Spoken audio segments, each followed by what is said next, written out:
It's not too bad. Mayor. All right, good evening, everyone. This Tuesday, May 5th, 2026 meeting of the Lake Oswego City Council is now called to order. Ms. Hawkins, will you please call the roll? Mayor Buck. Here. Councilor Mahboub. Here. Councilor Wendland. Here. Councilor Burdick is excused. Councilor Corrigan. Here. And Councilor Afkin. Here. Thank you. Thank you very much. Now, everyone, will you please stand, remove your hats, and join us in the pledge? I pledge allegiance to the flag of the United States of America and to the republic for which it stands, one nation, under God, indivisible, with liberty and justice for all. Well, folks, this month we honor the histories and contributions of Jewish Americans as well as the Asian American, Native Hawaiian, and Pacific Islander communities. We reaffirm our commitment to building a community rooted in respect, connection, and belonging for people of all backgrounds and faiths. The city invites everyone to join us on Sunday, May 17th from 12 to 3 p.m. at Millennium Plaza Park for a community celebration featuring AA, NHPI-owned businesses, artisans, food vendors, and local nonprofits. This month, we also proclaim our support for mental health awareness by encouraging our community to support one another and take steps to improve the mental health and well-being of themselves and those around them. We will hear more on educational opportunities and mental health support offered by NAMI Clackamas in just a few moments. But to recognize the Historic Preservation Month and Award, I'm going to ask our Associate Planner, Mr. Paul Espy, to please come forward.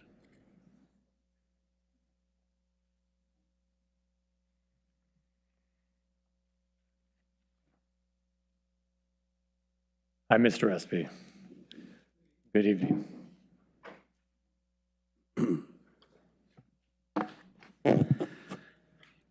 Well, honorable mayors and members of the council, it's really great to be here this evening. Every year during the month of May, communities throughout the nation celebrate Preservation Month, first created in 1971 by the National Trust for Historic Preservation. Over the past several years, Lake Oswego has celebrated Preservation Month in May with a presentation of the Merit Award to recognize those who have made significant contributions to the city's history. This year, Mary Bosch will be Vice Chair of the Historic Resources Advisory Board, will present this award to members of the Lake Ridge High School Technology Program for their work on the self-guided walking tour that provides an historic overview of the Lakewood neighborhood. Before we do the awards, I just want to do a brief presentation on our program. So the City of Lake Oswego is now accepting applications for the historic preservation grants for the rehabilitation and repair of historic buildings listed on our list, on our landmarks list. And this year, the city received 5 of these applications, including the Davison House at 257 Iron Mountain Boulevard, pictured in this slide here, who has completed their project consisting of the replacement of the balcony and railing. The city also has received 4 neighborhood education grant applications for the Lakewood neighborhood for the self-guided history tour for the reason we are here this evening. And then the Lake Oswego Hunt Club, the Oswego Heritage Council, and Respond to Racism, which is a community-led nonprofit organization created to discourage racism in the city of Lake Oswego. They are developing a public art installation project which would be located in front of the Lake Oswego Public Library. The Oswego Heritage Council has completed their permanent exhibit on the history of Lake Oswego, and the new exhibit consists of an expanding timeline, which was literally printed on wallpaper and placed up on the walls, which was really cool. If you have a chance, you should go up and take a look at it. And then the city has also completed the selective reconnaissance level survey of the McVeigh, South Shore, and Hallinan neighborhoods to gain a better understanding of the remaining historic and architectural properties. These properties were surveyed so that they could be considered for future designation, but of course, not without the consent of the property owner. On May 14th, HRAB invites the community to celebrate Preservation Month with a fascinating evening exploring the origins, history, and distinctive architecture of Mountain Park, one of the city's most iconic neighborhoods. Home to 2,735 households across 600 acres, Mountain Park is one of Lake Oswego's largest. This event will feature unique insights and personal stories from those closely connected to Mountain Park's creation, including members of the Halverson family. And Carl Halverson played a key role in the design and development of Mountain Park in 1968. Halverson Island was also the original name of what we now know as Jansen Island. Other notable attendees include Robert Orringdolf, the architect of the clubhouse and key contributor to the community's design, and Sarah Mason, whose family helped build the neighborhood's streets, trails, and infrastructure. So join us on May 14th for an evening of history, storytelling, and discovery, including additional historical anecdotes, a self-guided architectural tour that will bring Mountain Park's legacy to life. And this also has a brochure that goes with that, so you can follow the map and look at all of those great iconic homes up there. On behalf of the City of Lake Oswego and the Historic Resources Advisory Board, Mary Bosch, the Vice Chair of the Historic Resources Advisory Board, would like to present the Jeannie McGuire Historic Preservation Award to John Sperry, Computer Science and Engineering Instructor, Doug Gastich, and the Lakeridge High School Technology Program student members Alvin Wang, C.J. Hansen, Leon Lee, and Alan Wang for all of their great work on the self-guided walking tour that provides the historic overview of the Lakewood neighborhood. Lakewood's history would be described with photos and information about these historic properties. The information will be accessed through a phone app similar to the Gallery Without Walls walking tour guide, and this project was developed through a unique collaboration between the school district and the Lakewood neighborhood and the City of Lake Oswego. Through John's and Doug's leadership, the Lakeridge High School computer science students designed and developed the complete technology component and the application for this project, which is really pretty amazing, actually. I have a few examples of the pages that appear on your cell phone when you log onto the site.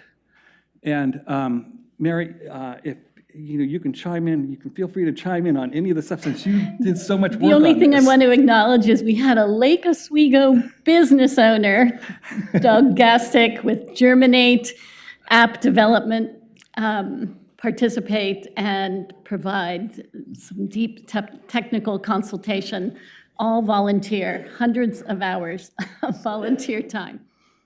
Excellent, excellent. So this is the page that you land on when you first open up the app, apparently.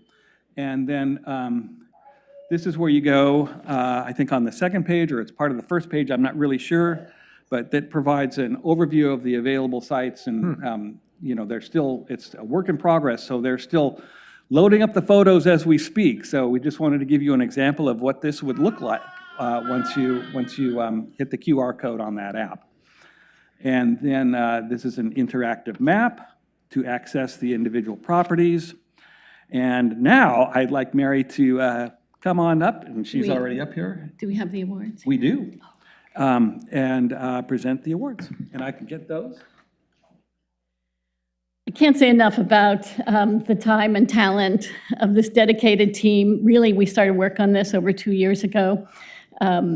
Representing the Lakewood neighborhood, we also had 20 Lakewood team members working on doing their own home historic research.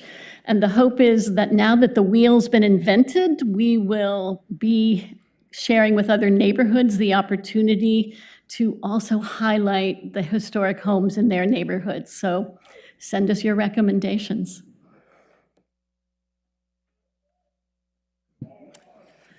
So welcome me in congratulating Alan Wang.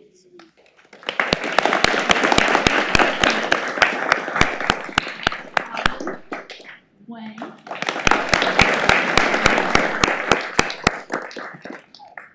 Leon.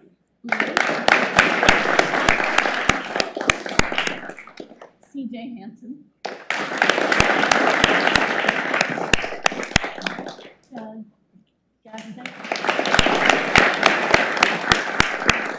And the incredible John Sperry, devoted instructor.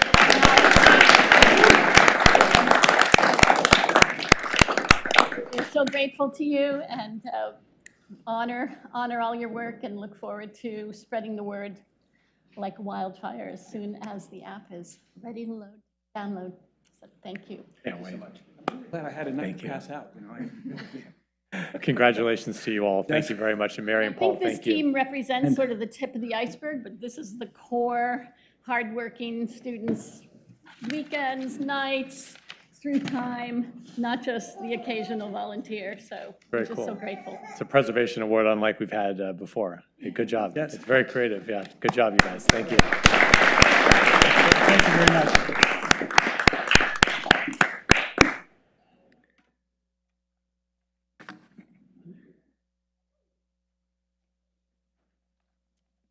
And now, in recognition of Mental Health Awareness Month, I would like to invite Dave Hunt, the Executive Director of NAMI Clackamas, to please come forward. Mr. Hunt, good evening. Good evening. Thank you. Thank you so much for the opportunity to be here. I'm Dave Hunt, as the mayor said, and appreciate the opportunity to share with the council tonight. It is Mental Health Awareness Month, and so we appreciate you taking some time on your busy agenda to focus on an issue that frankly we all should be more focused on. And I think as a society we are making progress on mental health, but we still have lots of challenges. I think one of the questions that best illustrates the challenge we've got, and I'd be curious in your thoughts, as what is the average time between someone thinking I might have a mental health condition and someone actually taking action to seek treatment for it? Any thoughts about what you think the average time gap is between the first thought and actually taking action on it? 1 year. That would have been my guess. Sadly, it's 11 years. That's why we don't play the prediction markets. Now, yes. Now, there are a variety of reasons for that. Some of it's lack of access to health insurance. Some of it's lack of access to sufficient therapists. Some of it's lack of access to therapists that accept the right insurance that you might have. But the biggest factor for sure is stigma around mental health. And even though that time gap is slowly narrowing, that if there's one thing we can do collectively to dramatically decrease that gap when someone thinks they might have a mental health condition and actually seeks treatment for it. I don't know what the numbers are, but imagine if someone breaks their arm. What's the time gap between someone thinks I might have a broken arm and seek treatment for it? I'm sure the numbers are worse for men than women because we tend to be stubborn, but it's not 11 years. And so we can do things about mental health. And that's really what NAMI is all about, providing that education, support, and advocacy. And I just wanted to give you a glimpse into what some of the free resources that are available to all the citizens of Lake Oswego and our entire county. Everything we do is 100% free, doesn't require diagnosis, doesn't require insurance, doesn't require, there's no barrier to access.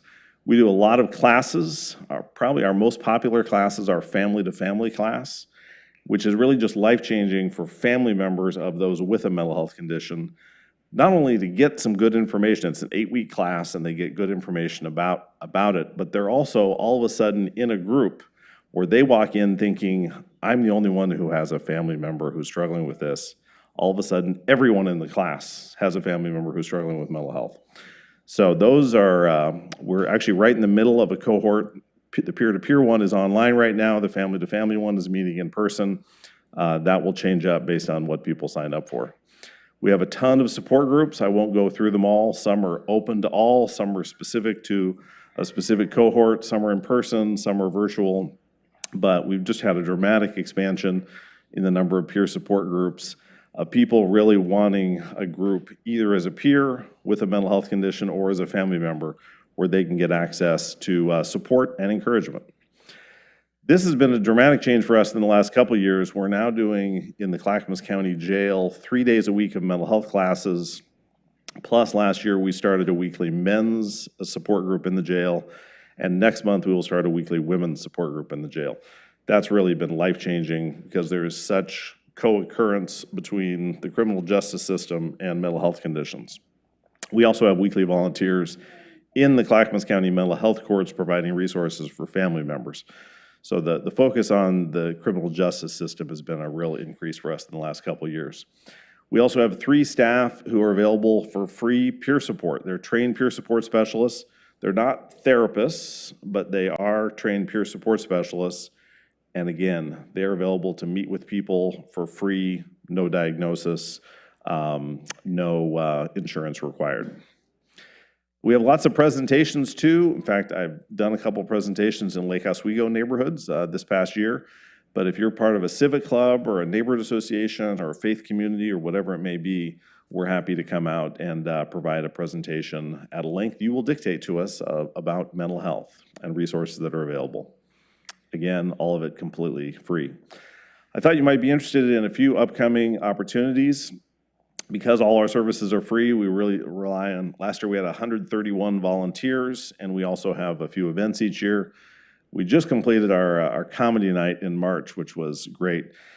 We have our walk coming up, which will be at Peninsula Park, and we do that with the other NAMI affiliates from the region on May 16th. And then we have our auction, which will be at Gray Gables on September 17th. One new partnership we formed is with Clackamas Repertory Theater. We do a theater night, and this year it's going to be on Thursday, June 25th. If you haven't been to Clackamas Rep, which meets on the college campus at CCC, it's a great theater company. They do 3 productions a year. They've given us a whole block of tickets, and so all the sales 100% benefit the free services of NAMI Clackamas. So encourage you to check that out on our website. As I said, lots of volunteers, tons of opportunities for additional volunteers to participate. With that, I'd be happy to take any questions you may have. Dave, thank you so much. Aside from the donations, does NAMI receive stable county level funding, state funding? We do. Fortunately, we receive no federal or state funding, but we do receive probably about 1/6 of our budget is a contract with Clackamas County. Oh. Raleigh heavily. So substantive, but not overly. I mean, a lot of nonprofits are really struggling because they were overly dependent on federal or state resources. Right. We are not. Really appreciate the work, the resources, and that you provide, and that the organization does throughout the county. It's very important. We appreciate you taking the time to be here tonight. Yeah. Thank you. And I gave you each actually there's a stress ball and a brochure that your clerk will pass around, and I'll leave a few more brochures on the back table for members of the audience. Yes, we'll need those tonight for sure. All right. Pass out those balls. Thank you so much. Okay. And folks, you'll find all of our proclamations on the city website. And now we are going to move into what I think most of us are here for tonight, and that is to award the local winners of this year's If I Were Mayor contest. So I'm going to get up and come to the front here.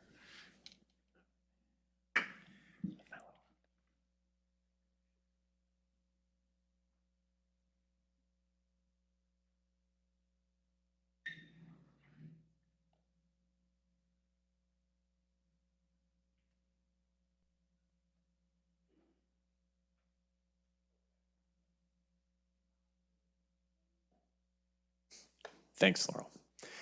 Okay, so the If I Were Mayor contest. So every year, the Oregon Mayors Association hosts the If I Were Mayor contest, and it's a contest that takes place in communities all throughout the state of Oregon, according, of course, here in Lake Oswego. And the contest is for students in grades 4 through 12, so all the way through high school, to share their creative and inspirational ideas of what the city would look like if they were mayor.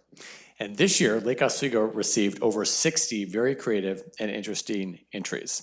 And while not every entry could be selected as a winner, each was very, very helpful and informative in understanding what is really important to some of the youngest members of our community and their peers. So we have first, second, and third place winners in the poster category, which is for grades 4 and 5. In the essay category, which is for the middle school, grades 6 through 8, and then digital media for grades 9 through 12 in the high school. And because there were so many good entries, we also included an honorable mention in the poster and essay categories. Now, I have the honor of being joined up here tonight by my friend Sophia Liu.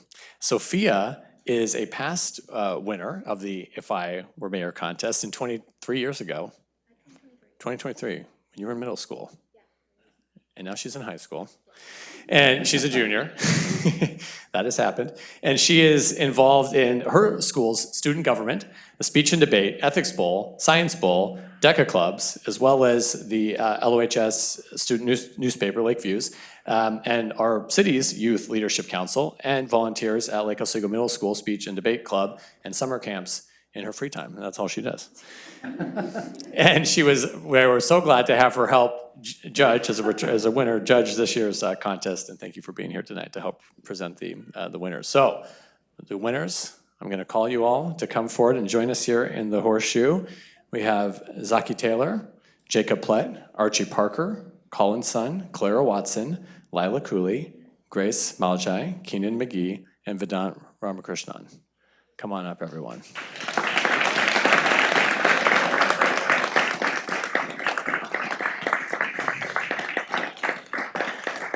Okay, now we're going to go through, we get to go through the posters and the essays one by one, and then Sophia will give you your certificate, and then just stay up here because at the end we'll take a picture. Okay, so let's begin. So like I said, with so many creative entries, we were going to start with the posters. We decided to include an honorable mention. Colin, where are you? Colin, coming forward. Come on here. So Colin's poster earned honorable mention in the poster category, and in his poster, which we have up here on the screen, Colin focused on the importance of a 3-day weekend. He pointed out, oh, wow, okay. Oh, lots of support for that. He pointed out that implementing a 3-day weekend would provide more time to exercise, more time for some R&R, and to allow better focus for kids and more preparation time for teachers. It may not be surprising that this was a favorite amongst the staff judges in the contest. Colin, will you tell us a little bit about why this topic was so important to you? Because sometimes you're too tired to go to school. That's a great idea. Congratulations, a very good job. Thank you, Colin. Good job. Archie. Okay, Archie won 3rd place with his well-organized and thoughtful poster that supports public safety by adding crosswalks and making crossing flags available, working with an arborist to support and encourage people to trim trees in order to protect homes. We're talking about trees later tonight. To support outdoor activities so that kids can have fun and not ruin their eyesight by looking at screens, and by building food banks because everyone sometimes needs a little bit of help, and that's an important resource. So Archie, congratulations. Tell us a little bit about your favorite topic on the poster. The outdoor activities, because I already have bad eyesight. What's your favorite outdoor activity? Baseball. Well, that's great. Everyone give Archie a very big round of applause. Congratulations. Now Jacob right here. Jacob. So Jacob took 2nd place in the poster category, and with really good use of illustrations and clear written communication, Jacob had 2 main goals that he would pursue as mayor. The first, a new mall. This mall would be located in a 250-foot high tower, which is illustrated in the poster. It would have wonderful shops and outlets and an observation deck for those who would like to view the lake instead of shop, as well as a glass domed elevator going up and down this tower. And second, Jacob would focus on the need for more sidewalks in the neighborhoods. Jacob, tell us about your favorite element of the poster. I like drawing the observation tower. I thought it was really cool, an idea. What would be the ideal location in town for this mall? I don't really know, but maybe probably very close to the lake. Maybe there's an island in the middle of the lake, maybe there, but I don't know though. We'll put it next to the airport. Okay, Jacob, congratulations, really good job. Give him a round of applause. Zaki. Okay, Zaki, come forward. Zaki earned 1st place in the poster portion of the contest with a detailed poster that includes illustrations, photographs, and maps that allow people to better visualize his goals, which include installing cooling stations in city parks to help protect the public during extreme heat, by creating a walking map that showcases fall colors and spring blooms, as well as local businesses to encourage people to get outdoors and support the local business community, and by encouraging kids to become involved in politics by organizing a kids' city council. Great idea. And as a forum to hear new ideas, this council would give kids an opportunity to see how their local government runs and to discuss topics important to them with community leaders. And it's like you also focused on the need for more sidewalks and bike lanes, especially near school. You did a great job. It's a beautiful poster. Tell us about your favorite goal of all those we talked about. The fall and spring walk, because I love the outdoors and it would be a good thing to get outdoors and cooling stations. Good idea. Congratulations. Everyone give Zaki a big round of applause. Good job. Okay, now we're going to move on to the essay contest. And again, we had an honorable mention. Keenan, come here. Keenan, congratulations. So Keenan had a very thought-provoking narrative that won the honorable mention. And in Keenan's essay, he points out, he recognizes that the mayor does not have absolute power, but don't tell anyone that. And his suggestions all have to fit within a budget. And with those restrictions in mind, Keenan focused on pedestrian and traffic safety, sidewalk improvements by removing bumps caused by tree roots, adding safety lights at certain crosswalks, we love those, and cutting plants on the corners of roads so that bikes and drivers can see better around the corners. That's another thing we really like to do. So Keenan, we were especially the judging panel was very impressed by the cost analysis you included with all of those goals. You are the future Jeff Goodman. He's right out there. This is Keenan, you too. Kindred spirits. So Keenan, tell us a little bit about yourself and about your favorite idea. I'd say probably the sidewalk improvement is my favorite idea because I go biking around the town with my friends a lot. So that would just like make it easier so we don't have to worry about falling off our bikes. Would you go biking more if there was more sidewalks? Yeah, probably. Of course. Yeah, well, good job on your essay. Congratulations. Everyone give Keenan a big round of applause. Sophia has your certificate. Okay, Grace. Grace won third place in the essay contest with clear organization and very compelling writing. Grace's opening and closing paragraphs summarize her focus as mayor, which is bringing youth together with adults and elders to make Lake Oswego a more connected and thriving community. The changes that she would make as mayor include bringing a free trolley system to our town, which would help provide people of all ages, but especially older folks and younger children who can't drive on their own. Grace discussed how this would be funded. Encouraging children from the ages of 10 to 15 to volunteer in local Lake Oswego businesses, allowing children to gain valuable work experience while supporting business youth labor for free. We love that. Introduce a kids market similar to an ordinary Saturday market, but where kids can run it all on their own. And this would help kids grow independence by running their own stand and help with creativity by making it more beautiful and unique. Grace, congratulations. Please tell us about your favorite topic in your essay. My favorite topic is probably the trolley system because it would be easier to get to like downtown Lake Oswego. It's a great idea, like a circulator trolley. Oh, I know. City manager knows. We've been talking about this for a long time. Grace, congratulations. Let's give Grace a big round of applause.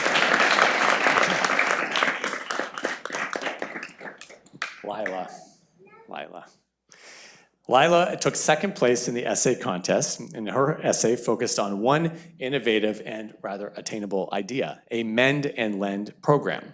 The Mend and Lend program would build on our library's Library of Things program. People could bring items that need small repairs to the library, and then volunteers would fix them if possible. And then once fixed, people choose to keep their item or to donate it so that others can check it out. The program would be run by volunteers, including high school students who are required to complete volunteer hours. And in addition to reducing waste and saving money, students would learn valuable skills. It's a great idea. To gauge interest in this idea while putting her essay together, Lila surveyed 85 Lake Oswego residents asking 5 simple questions. And overall, the response was positive, with 90% saying that the program was a good idea and that they would participate. And we loved that you went out and surveyed people, just what we would do if we think we have an idea, because sometimes we think we have really good ideas, and it turns out they are really not good ideas. But you had a good idea and people really enjoyed it. So tell us a little bit, how did you come up with this idea? Well, I like to go to the library with my grandma a lot, and I saw how much people liked the library of things, so I thought about what I could add to it. Yeah. Do you think you can make it happen? Yes. I think so too. Okay, everyone, let's give Lila a big round of applause. Congratulations. Good job. That's a great idea. Okay, and then Clara. Clara took first place and I should have mentioned too, our first place winners in the categories all get advanced to the statewide competition, and then they're judged against all the other first place winners from the other cities. So both Clara and Zaki were advanced to the statewide competition. So Clara, a great essay that demonstrated the importance of talking with and listening to members of the community to better understand their concerns and ideas. And to prepare her essay, Clara interviewed staff from the city's fire department and spent time talking to people in Lake Oswego. Her well-crafted and organized essay addressed what she heard from those discussions, which included building a better library that would include a separate children's, tweens, and teens sections, music practice rooms with soundproof walls, a cafe, local art on display, comfy chairs, and a lot more books. Also, she heard about the need to protect the environment by making the city more bike-friendly, by working with the city's transportation department to achieve this, and by placing a therapy or trained dog at each fire station for the Lake Oswego fire staff. Well, that's a great idea. In addition to providing comfort to fire staff, the fire dogs could go to schools with firefighters to help teach kids about fire safety. What do you think would be the best kind of dog to do this? Dalmatian. Of course, a Dalmatian. Yeah, that's a great idea. Let's give Clara a big round of applause. Clara, what's your favorite idea from your essay? Probably the library, because the kids section is like picture books and stuff, and the teen section is like really. Enough said. Yeah, we know what you're talking about. Clara, good job again. Okay, and now, finally, Vedant. Vedant, come forward. So Vedant received first place in the digital media presentation category, and like the others, he was entered into the statewide contest. In his video, Vedant emphasizes his goal of ensuring our city remains a place where opportunity, community, and local character continue to thrive. And we all get the privilege of watching your video. My name is Vedant Ramakrishnan, and I'm a sophomore at Lake Oswego High School. If I were mayor of Lake Oswego, my goal would be simple: to make sure our city remains a place where opportunity, community, and local character continue to thrive. We have done a great job expanding access to affordable housing. So another priority I would focus on would be furthering educational opportunities for younger students. Some elementary school students lack access to tutoring or extra academic help outside of schools. To fix this, I would create a city-supported tutoring program connecting high school volunteers with elementary school students who need extra help. High schoolers would gain leadership and mentorship experience, while younger students receive support that can shape their academic future. Additionally, I would focus on protecting the local restaurants that give Lake Oswego its unique character and vibrant community. As mayor, I would focus on implementing 3 strategies to help our local businesses.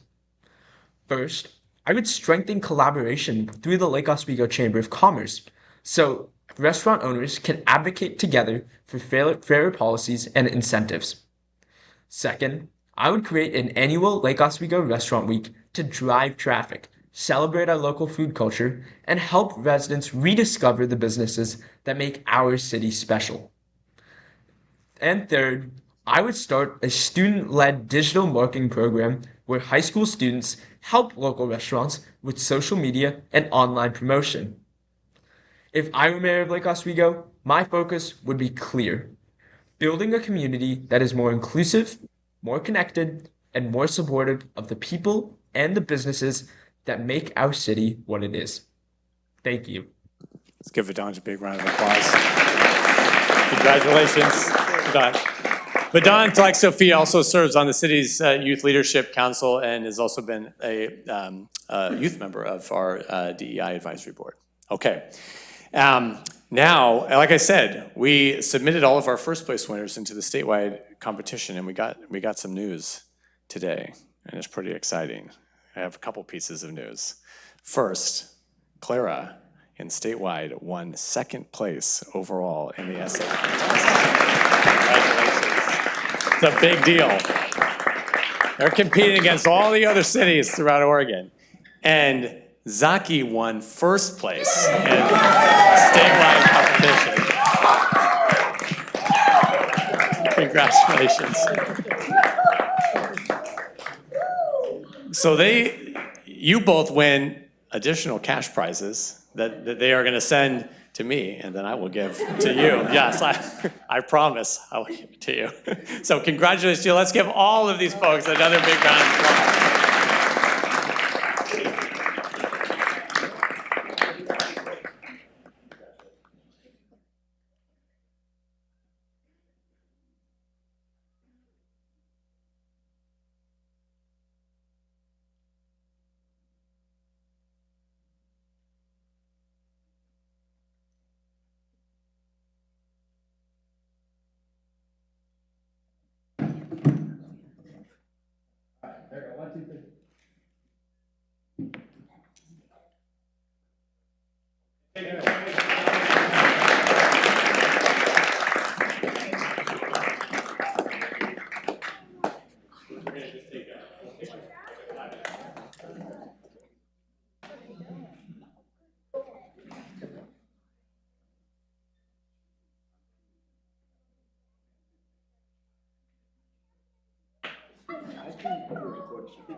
Thank you.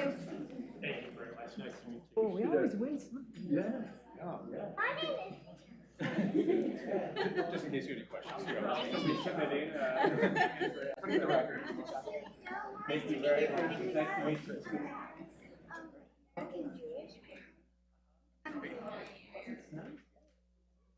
Hi, guys. Good.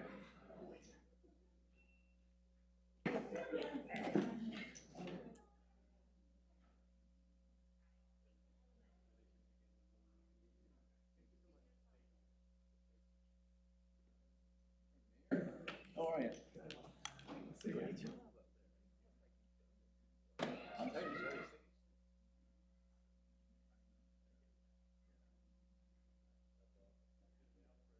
Pride is good.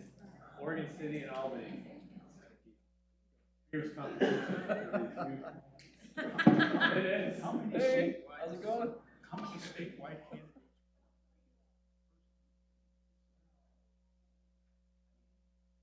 All the ages. And the top winners.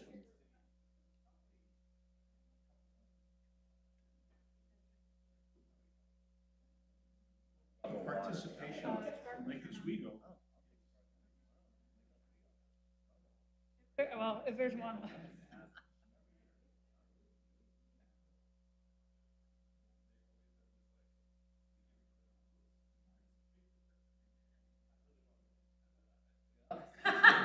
How are you? Yeah, it is. We Haven't seen you in a long time. I lost. Life is treating you good? Good, good, good. No complaints. We don't. Nobody listens, so I got no complaints. Pretty good, not bad.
Okay, we are back in order. Thanks for your patience, everyone. Next on the agenda is public comment. If you're here to provide public comment, please fill out one of the white request to provide comment cards if you haven't already done so. They're on the table in the back, and then please hand it to Ms. Hawkins forward here. I'll call you forward to the presentation table when it's your turn to speak. Please speak into the microphone. Just state your first and last name, and then you'll have up to 3 minutes to share your thoughts. There's a little timer on the desk there to keep track.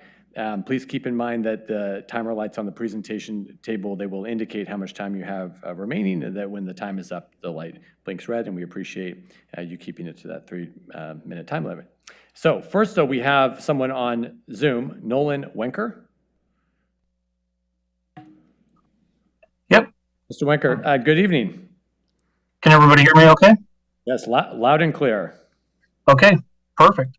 Mayor, city councilors, good evening. My name is Nolan Winker. While I am not a resident of Lake Oswego, I have served this community for the past 9 years as head golf course superintendent at Oswego Lake Country Club, bringing over 20 years of experience managing landscapes like this. I have also participated in stakeholder discussions regarding updates to the city tree code. Thank you for the opportunity to comment on the proposed changes to LU 26-0014. Specifically the amendment that would prohibit golf courses from using the forest management permit. I spoke at the April 13th Joint Planning and Development Review Commission meeting, where both commissions and numerous members of the public supported maintaining eligibility for golf courses. The data simply does not support a categorical exclusion of access for golf courses to utilize this permit. From 2021 to 2025, Oswego Lake Country Club accounted for less than 1/2% of total tree removals citywide, while occupying about 2% of the city's total land area. This is a somewhat limited footprint and a very small share of removals. Tree management at the club is not unregulated. Mitigation and replanting are required and consistently implemented as part of a structured, accountable process. The purpose of the forest management permit is to sustain forest health and reduce risks such as wildfire, drought, pests, and disease. These goals apply equally to golf courses, which often contain significant tree canopy and large contiguous green spaces that contribute to water quality, habitat, and overall community well-being. Excluding golf courses removes an effective tool for managing these landscapes and does not advance the city's environmental goals. A more balanced approach would be to retain the eligibility while maintaining current oversight through mitigation and replanting requirements. I encourage the council to continue supporting golf courses by preserving their access to the forest management permit. And I thank you for your time and consideration. Thank you, sir. Appreciate your comments. Jeff Shearer.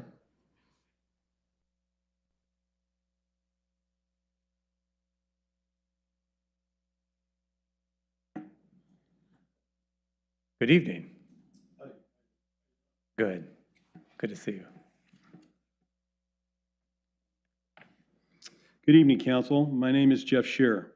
I'm speaking tonight on the proposed forest management permit change to our tree code. I've lived in Lake Oswego since 1968. I graduated from Lake Oswego High School. I've served on the Development Review Commission for 8 years, 2 as chair. I currently serve on the Tree Committee. In addition, I learned to play golf at the Muni as a kid, and I'm a member of Lake Oswego Country Club. The council has taken time to set up an extensive process for the changes to our tree ordinance. In practice, when processes work, they have a few common themes. They have good data collection. They have good data dissemination in a form easy for understanding. The data is reviewed and analyzed at committee and commission levels, followed by good decision-making at the highest level based on committee and commission recommendations who have thoroughly vetted the information. It's been my experience when these processes are followed, good lasting decisions are made. When a process gets hung up with outside noise, the process decisions are flawed. Don't serve our committee and do not stand the test of time. I believe listening to outside noise could be an issue in this manner. In closing, I'd like to say, if it ain't broke, don't fix it. I believe the Forest Management Permit Code allowance at Lake Oswego Country Club is not broken, having removed less than 1% of the total trees removed over the 5-year period and planted the required replacement trees. In addition, 2 commissions have rejected this change, and it has never been brought before the tree committee. I ask the council to follow the process, reject this change to the tree code. Thank you for your time and the work you do for our community. Thanks, Jeff. Appreciate you being here. Chris Durkee, Carrie Love, and Jeff Goodman. Good evening to the three. Oh, good.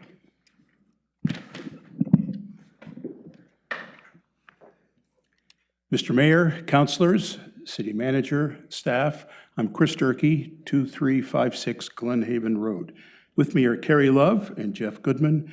We are the directors of the Lake Oswego Fire Station Rebuild PAC, here to give you a final update before Election Day, May 19th, on our campaign to pass ballot measure 3635. But first, I want to recognize key members of our campaign who are here playing specific roles. If you folks would stand. We have Karen Sampson. Karen is organizing the letters to the editor and also helped organize all the letters that are now in your voter pamphlet. And Derek Schmidt is the chair of the Old Town Neighborhood Association and has been a passionate and hardworking advocate on our team. And Mary Kay Larson, we could not do without. She's a Palisades resident, and her experience running the school bond has been invaluable to our team. Jenny Cherrytree, who you met last week, is running the art contest, which is just about to be completed with an exciting finish. Carrie.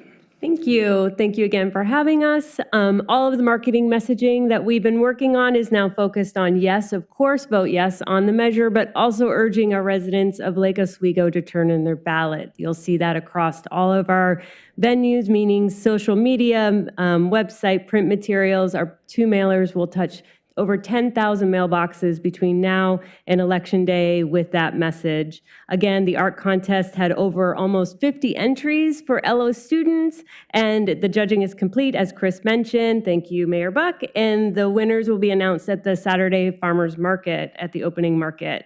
I have also volunteered at the open houses at the South Shore Fire Department, as well as canvassing my neighborhood. And during these times, I've found from all of my neighbors in the Palisades neighborhood and beyond that there is great support for this measure, great support for our fire department, and also just really thankful for the efforts to make this happen for community safety. Jeff? Thank you. It's been a pleasure to be a part of this terrific team, and Chris has done a marvelous job of herding all the cats and keeping us moving forward. My responsibility has been to make sure we comply with all regulatory requirements, both at the state and the local level, to stay on top of the budget.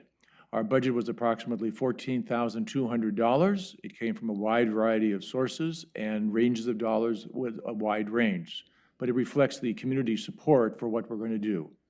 I'm also pleased to say that we will spend the entire $14,200 down probably to the nearest penny. But it's been a good campaign, it's been a great team, and I'm looking forward to community support to pass this bond to replace the fire station. My overall takeaway leading up to this election day is that this community cares deeply and is ready to act for the Lake Oswego Fire Department. There's strong support for replacing the South Shore Fire Station, not just as an infrastructure project, but as an investment in firefighter safety and health, community resilience, and the future of Lake Oswego. Thank you. Thank you, Chris. Thank you, Carrie, Jeff, and all of you. Thank you very much for your good work. We're all now in the final stretch. Got to get people to turn in the ballots. Turn in the ballots. Done a good job. Thank you. Thank you.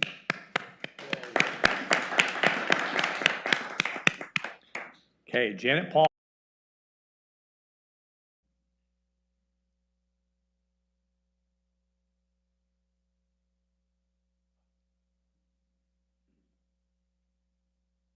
Good evening, guys. I'm Janet Paul. I represent the Lake Grove Neighborhood Association, and this is Teresa Aguilar, who also represents the Lake Grove Neighborhood Association. And what prompted our concern is the new construction that's going to go on Boone's Ferry on a triangular lot just south of, I can't think of the name of it. Anyway, it's going to be on the south side of Boone's Ferry. Do you know what? It's a mixed use. Yeah, sort of. What's the name of the hair salon? Très Chic. So it's the lot south of Très Chic and or east toward the freeway from Très Chic. Anyway, of about 30 trees, they're planning to remove at least 22 of some old growth trees because it's a relatively small lot and they're putting in mixed, this large mixed use. It'll take up most of the lot, the mixed use apartments and retail. And so we're concerned that we're in Lake Grove. Lake Grove represents a huge tree community. We love our tree canopy. The environmental effects of having the trees is great. And it seems like every new construction development removes the vast majority of trees on the lot. And we're opposed to that.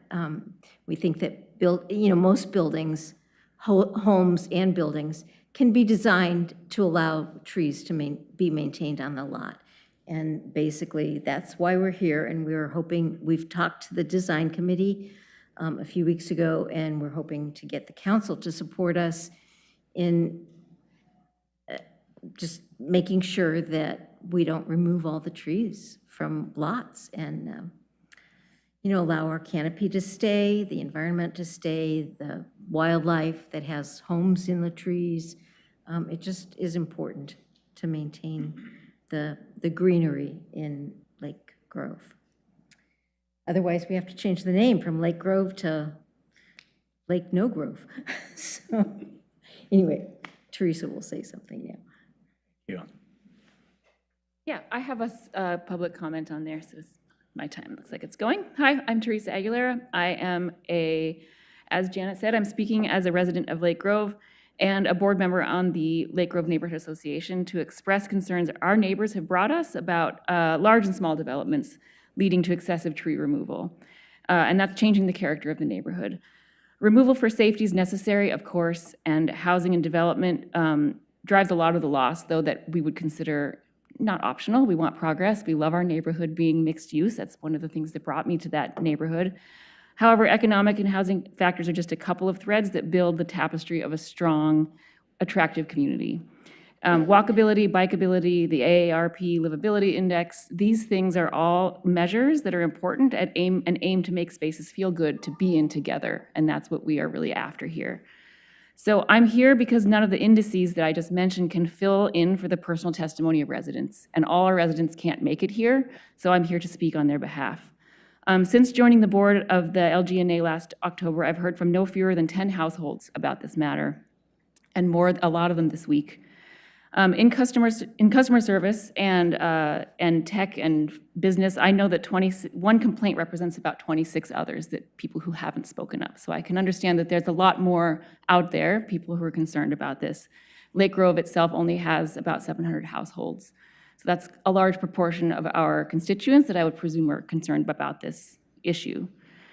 I'm here to represent these neighbors, and they cite a variety of concerns, which Janet already mentioned a lot of, the just general attractiveness of the neighborhood, the shade, diversity, habitat of species, for species like eagles, which have been seen. I saw one the other day right on Boone's Ferry. I also hear about impacts to climate and environment, and including runoff, erosion, and tree health. We now know, for instance, that Doug firs in particular are stronger in groves. They're more resilient to extreme weather. New science, it's not even new anymore. Dr. Simard has pointed out a decade ago that saving a single old growth tree is just not as impactful or the same as saving a grove of them. a family of trees, as she puts it. So I would thank you for this opportunity to bring these considerations to light, and I look forward to continuing this valuable dialogue. It's by no means finished, I'm sure, and I appreciate this opportunity. Thank you. Thank you, Teresa. Thank you, Janet. Is there anyone else who'd like to provide public comments? Okay, thank you, everyone, for your comments. We're now going to move on to the consent agenda. We have one item on the consent agenda. It's a public improvement contract for the construction of new sidewalk and stormwater facilities. This is on the McEwen Road project, which is fantastic and exciting. Is there a motion to adopt the consent agenda? Consent agenda. Second. All right, motion was made by Councilor Corrigan and seconded by Councilor Boop. All those in favor say aye. Aye. Any opposed? Okay, motion passes 5-0. All right. Now, our first item of council business, we have the my recommendations for interviews. So as you know, we had a dozen folks who applied for the vacant spot on the council, and we appreciate the widespread interest in the position. All of the council had an opportunity to review those applications, which were all very thoughtful. Applicants took a good deal of time responding to a series of questions so we could get to know them a little bit better. We ranked those, we ranked the answers to the different questions, and then that enabled me to kind of narrow that 12 down to a little smaller field so we can bring folks in for the interviews. The interviews take a little bit of time, so it would be challenging to interview every single one of the applicants. But I just wanted to say that I really am grateful for all the folks who want to serve with us on this kind of short-term basis. As many of you know, this opening, once the appointment is made, just fills former Council Raff's term going through the end of this calendar year. But I think that everyone applied, which is great to see that interest because we, and I hope folks continue to stay involved. So with that said, I want to advance the kind of top 4 scorers of those 12 to join the council for interviews. And those top 4 scorers were Jackie Edmonds-Mans, Jeff Goodman, Larry Lindstrom, and Suzanne Miles. And I'd like to ask the city manager pro tem, would you like to talk to us kind of about next steps? Yeah, pretty straightforward, but following the council approval of those 4, staff will move forward with scheduling interviews for a special city council meeting on May 28th for a decision. 28th, okay. And I just want to say thank you to Laurel and Madison for all the hard work on this, as well as all the other boards and commissions openings at the same time. So it's been a very busy couple weeks, but we're making progress. Yes, good job. Thank you, Laurel. It's been a lot of recruitment, a lot of interviewing. So is there a motion to invite the city council finalists to interview for the vacant position? I move to invite the city council finalists to interview for the vacant position. Second. All right, the motion was made by Councilor Afghan, seconded by Councilor Wimland. Is there any discussion? All right, all those in favor say aye. Aye. Any opposed? Okay, motion passes 5-0. Again, thank you to everyone who applied, and finalists, we look forward to seeing you on the 28th.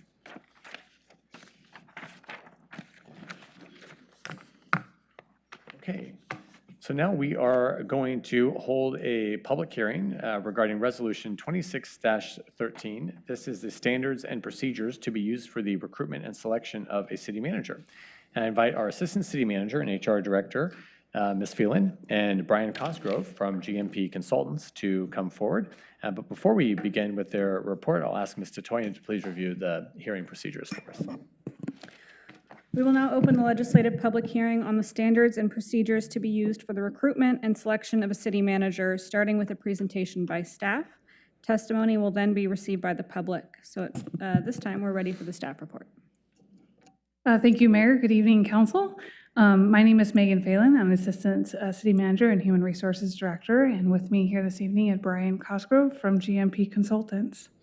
We are here this evening for a public hearing and to recommend that the City Council adopt Resolution 26-13, which outlines the hiring procedure, standards and criteria, and policy directives to be used in the hiring of a city manager.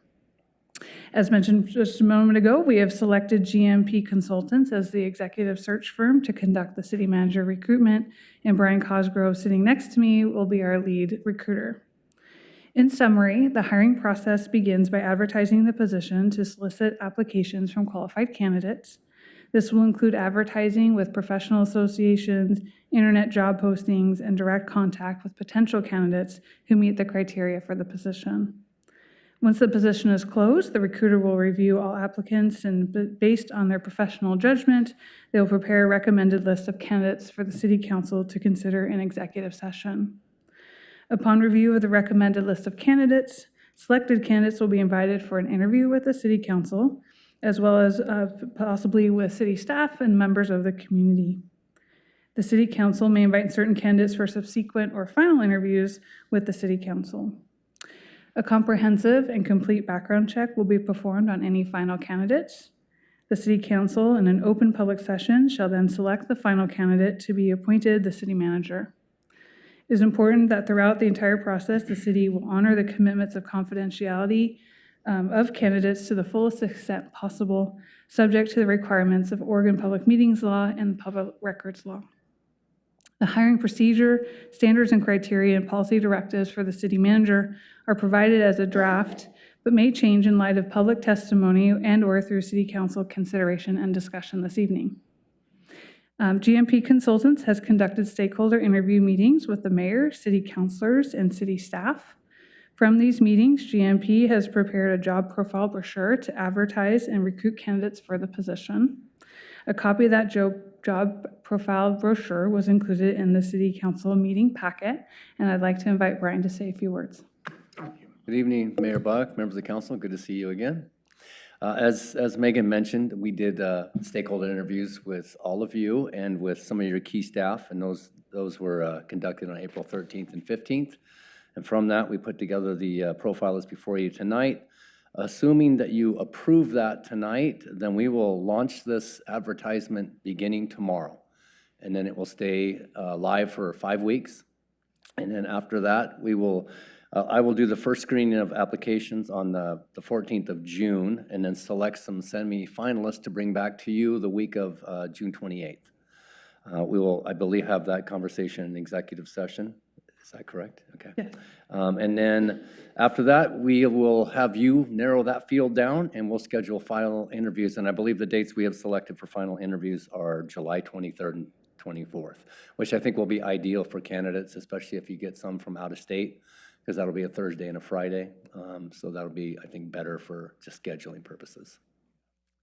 That's kind of all I have. I was told in advance, and because I did that job for 31 years, I know you have a full agenda, so I don't want to say any more than I have to.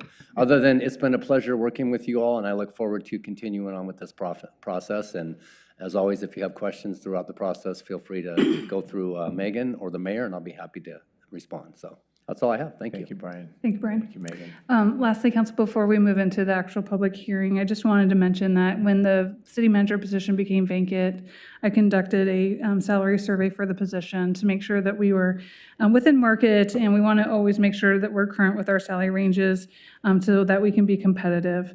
I did propose a salary range in the staff report. We believe that will help ensure the city's wages are competitive with the market and will help to attract qualified candidates to apply for the position. And so the proposed salary range has been included in the draft job profile brochure for the City Council's consideration. And with that, we'd happy to take any questions. Thank you, Megan. Do you have any questions for Megan or Brian? Councilor Afghan. You mentioned that the job will be advertised for 5 weeks. That's generally. Feels short. Can you elaborate why 5, not 7 or 12? 5 is kind of industry kind of best practice. And also, I think a job like this, you're going to get some good applications. So I don't think that's going to be an issue. I think for city managers, they're used to that 5 to 6 week window for advertising. So it is kind of customary, that length of time. Thank you. Yep. Thank you. Questions? No? Okay. We are now going to open the public hearing and take testimony. If you would like, is there anyone here who would like to testify on this resolution, 26-13? Okay, we don't have anyone here to testify. So I'm going to then close the public hearing and entertain a motion to adopt resolution 26-13. Move to adopt the resolution 26-13. All right, that motion was made by Counselor Windland and seconded by Counselor Corrigan. Is there any discussion? All right, all those in favor say aye. Aye. Any opposed? Okay, motion passes 5-0. Thank you, Megan. Thank you, Brian. Appreciate the good work. Okay. We are now going to move into a study session on the tree regulation code amendments. This is LU 26-0014. I invite our Community Development Director, Jessica Numanalud, to please come forward, joined by The big team. our other friends. Great to have you all here. Good evening, Mayor, councilors. I'll start off by introducing our project team. I'm joined by Sarah Goldstein. She is with Cascadia Partners and the project consultant. We have Morgan Holen, who is our wonderful and longtime city contract arborist. We have Daphne Sissel, who is an associate planner that administers our tree code and does a fantastic job at that. And then I do see that we have Courtney Wilson, our urban forester, in the audience as well.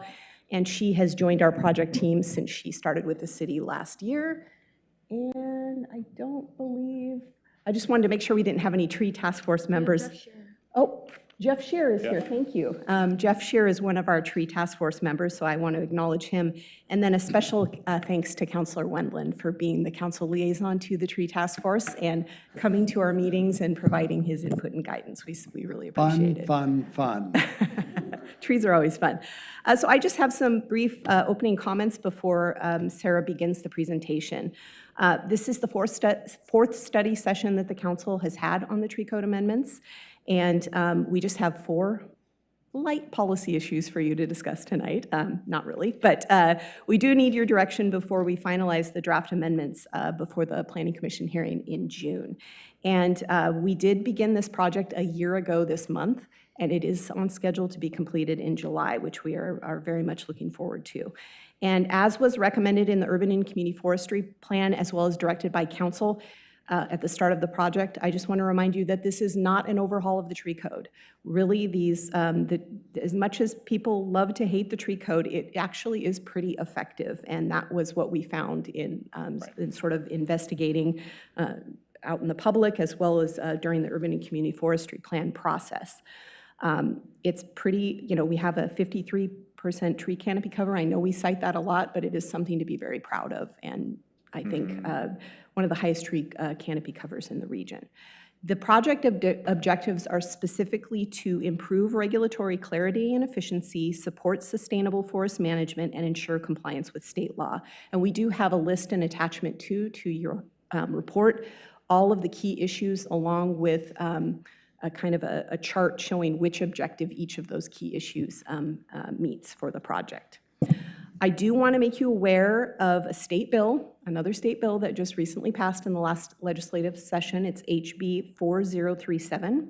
And that bill includes a new law that limits public notice and appeal opportunities for applications subject to clear and objective standards. And so that would include the new clear and objective Type 2 track that we're proposing as part of these amendments.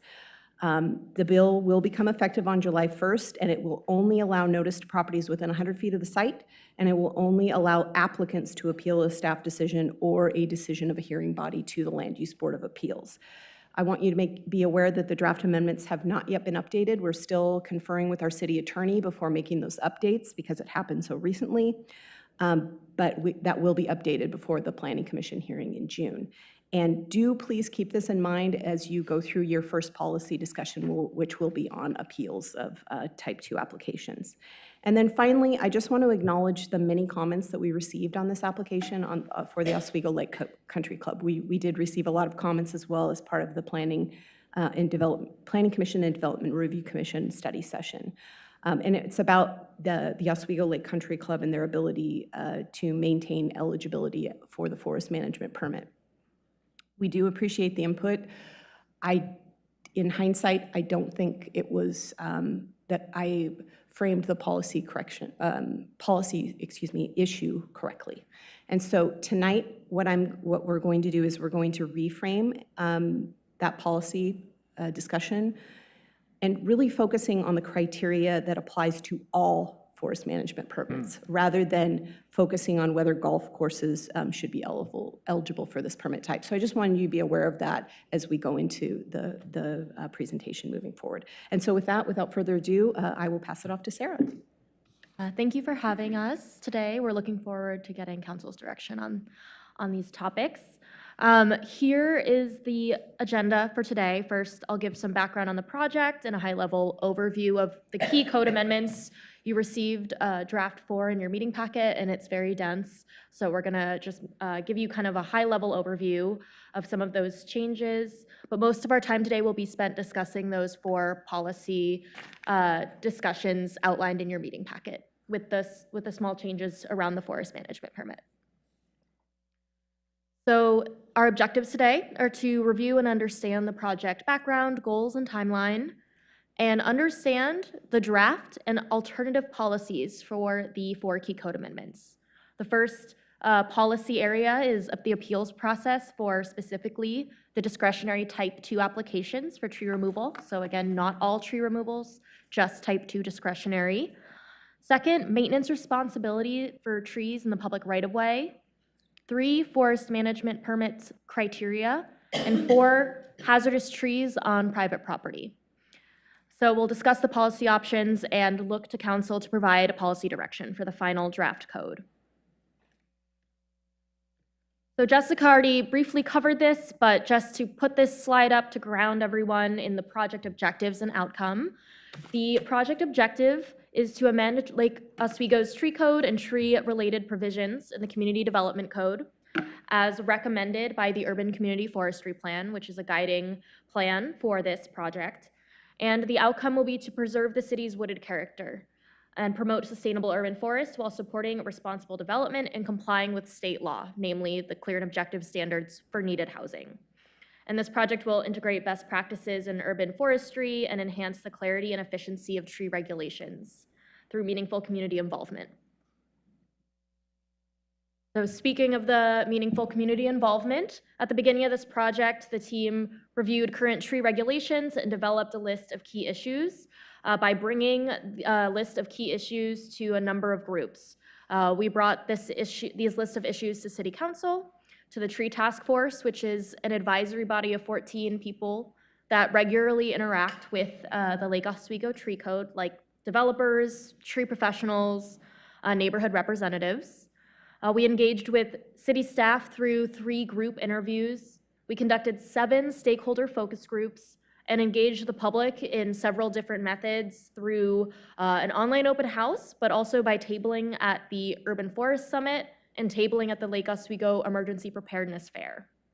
So with this robust engagement, the list that was originally presented to council went from 12 substantive issues, went from originally 9 substantive issues to 12 substantive issues, and an additional 25 technical issues, which are more surgical, technical revisions to the code, like definitions and things like that.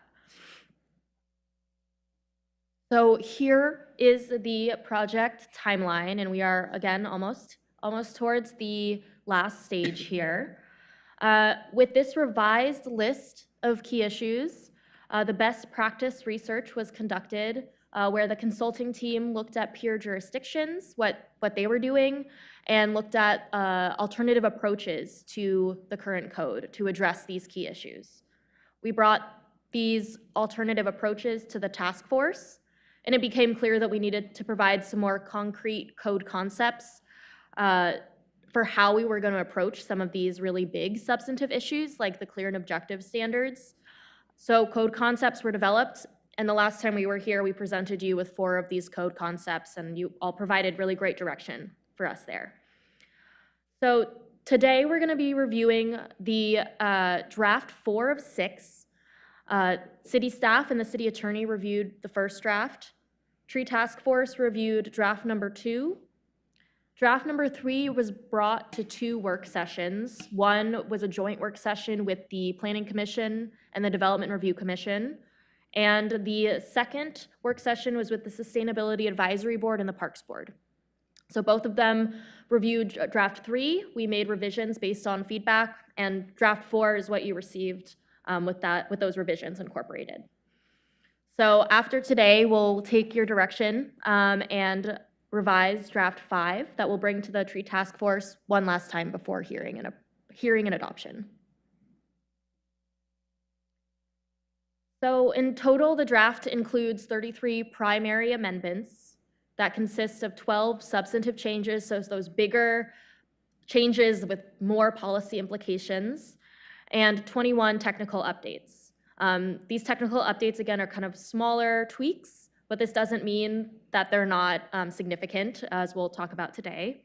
And there are an additional 35 general technical revisions that were identified by staff during the drafting of these amendments to address minor consistency and clarity issues that have been brought up. The 4 sections of the code that are affected by these amendments are Chapter 55, the Tree Code, Chapter 50, Community Development Code, and also Article 42, sidewalks, and Article 34, types of nuisances. And this relates to the maintenance of trees in the right-of-way. So the most talked about substantive key issue for this project was developing the new clear and objective track.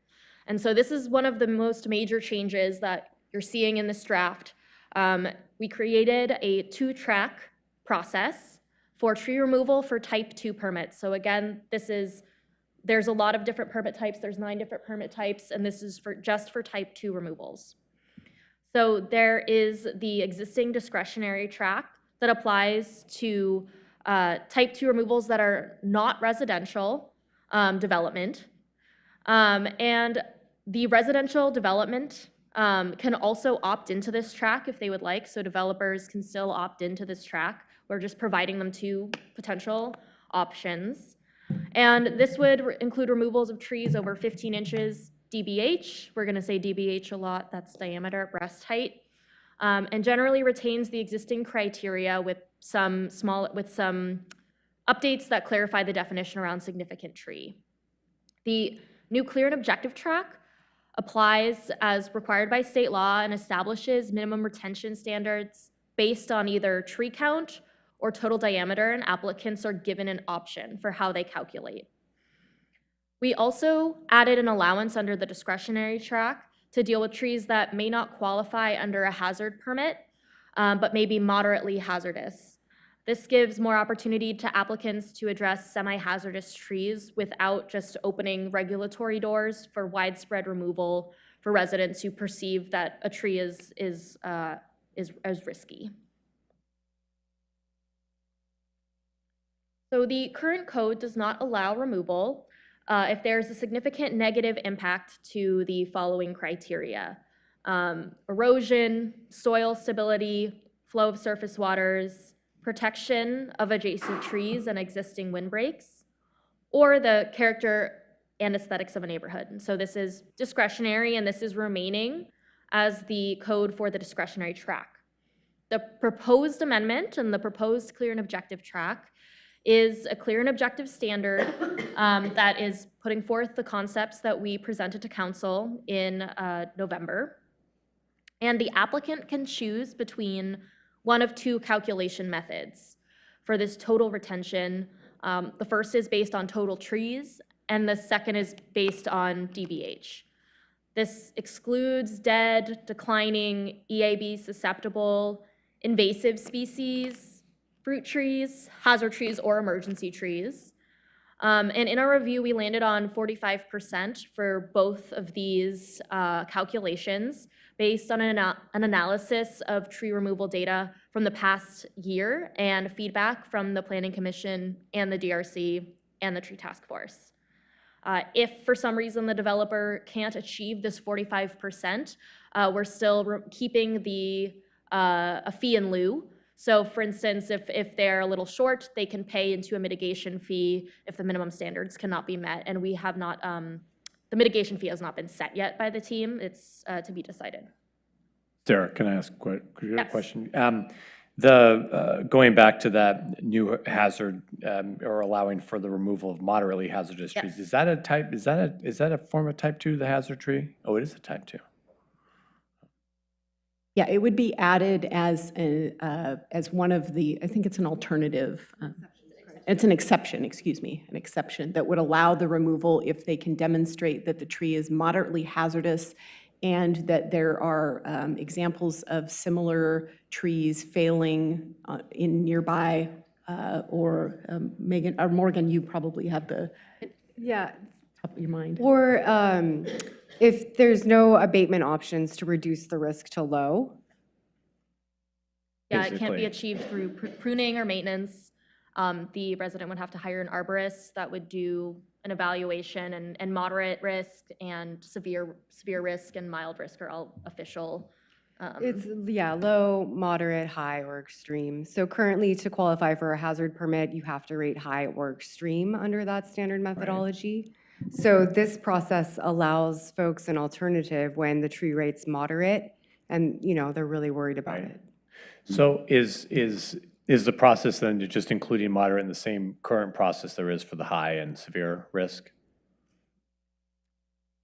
No, it would actually fall under the type 2 permit. So it would be a type 2 permit for a landscaping purpose.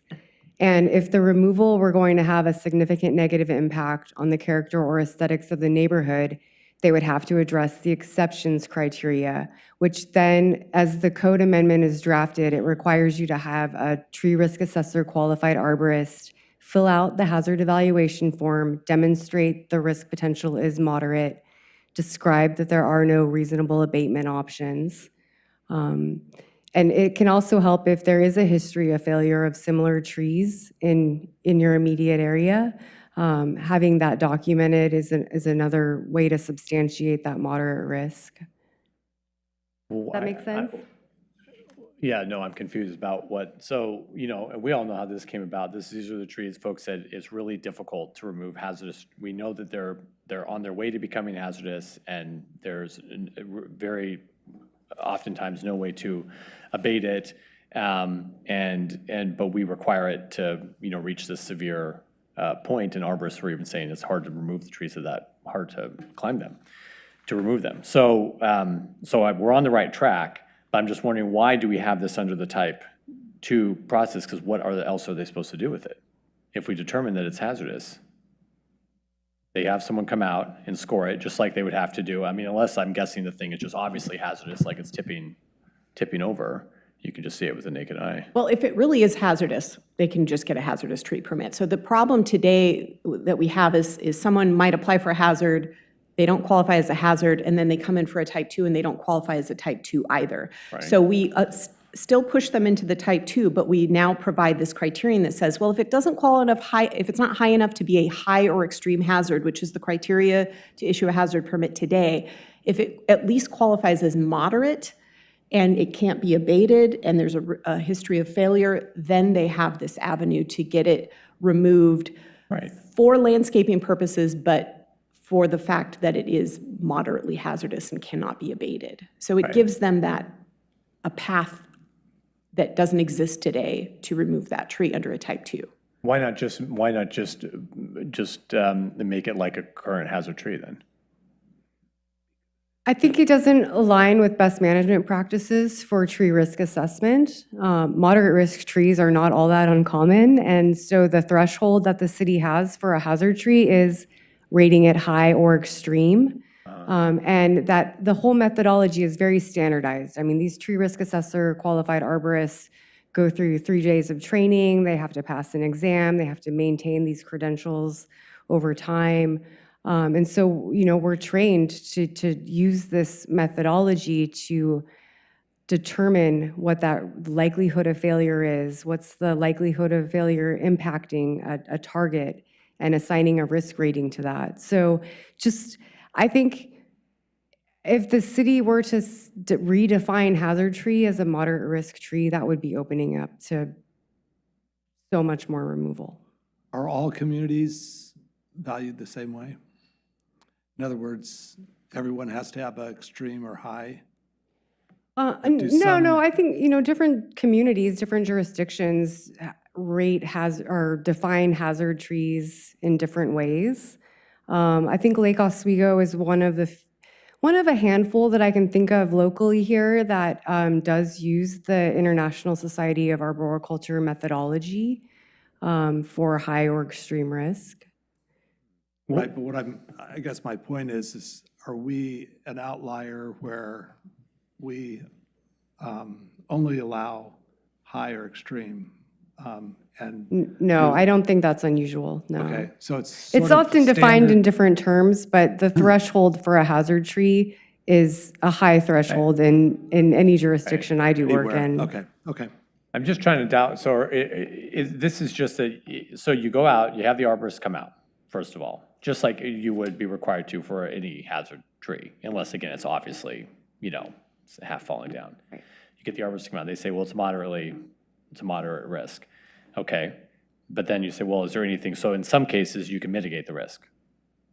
Is that why it's a type 2, to give that opportunity to, I get, why are we opening, because this is opening up to public comment, appeal. I guess I'm just don't understand why we don't say the criteria are, you have the tree assessed, it's moderate risk, you also have it be determined by the arborist that there is no way to mitigate it, and as long as you check these boxes, permit. If you don't check the box, no permit. I think that it's important to keep in mind that the reason we put it into the exceptions criteria of the type 2 application is because you only have that added burden of demonstrating it's a moderate risk and that there's no abatement options if removal will have a significant negative impact on the character or aesthetics of the neighborhood. If you meet all of criterion 3 and there's no significant negative impact, you could get a tree removed for a landscape improvement if it was in poor condition or you were doing a renovation or something like that. It's those cases where those particular trees will have a significant negative impact on the neighborhood aesthetic, a big oak in someone's front yard, a standalone Douglas fir. Those trees that generally, those are the ones that we find the public comment to be most helpful on. So that added burden is only there with the exceptions criteria. Only with the exceptions criteria. Yeah, so if you meet criterion 3, there's no significant negative impacts. You don't have to address the exceptions criteria. You meet the criteria, you get your permit. You don't have to hire an arborist, you don't have to show it's moderate risk, you just get the permit. And again, how do we determine the significant impact? There's that whole list. Well, there's the whole list, right? So it could be a significant tree, it could be located in the public right-of-way. Removal would be considered to alter skyline aesthetics. It could be a visual screen between differing zones or 50% or more of a stand of trees. So all of those are part of that criterion 3. Okay, and just as a quick reminder, a hazard tree is, I know we're updating the mitigation standards, so would they all be, regardless of the type of hazard permit, be required to mitigate? No. Oh, no. We are not proposing to mitigate for hazard trees. We are proposing to mitigate for type 1 trees, which are probably the highest percentage of tree removal that we have in the city. Okay. But we do not want to discourage the removal of dead or hazardous trees by requiring mitigation, because that can often be a deterrent. So we purposely did not require that. Now, there are a few instances that we do require it, and that is if it's in a sensitive lands area, or if it's in the public right-of-way and there is sufficient area to plant another tree. Does that include this moderate risk tree? That there is mitigation required for all type 2s. All type Okay, 2s. okay, so that's the severe, okay. Thank you for clarifying that. Councilor Afghan. I guess I have the same view as the mayor does. If it's a hazardous situation, whether it's high, medium, then it should go through this process. We seem to just put it in a different process, but you go left, right, up, down. Why can't it just be hazardous? If it's high, it's immediate, imminent danger, it's gonna happen in the next 48 hours, you're clear to go. If it's medium, then you have to have your arborist show us that, yes, this is going to be danger in the future. So take it out. Why can't we take it out of the type 2 and deal with it that way?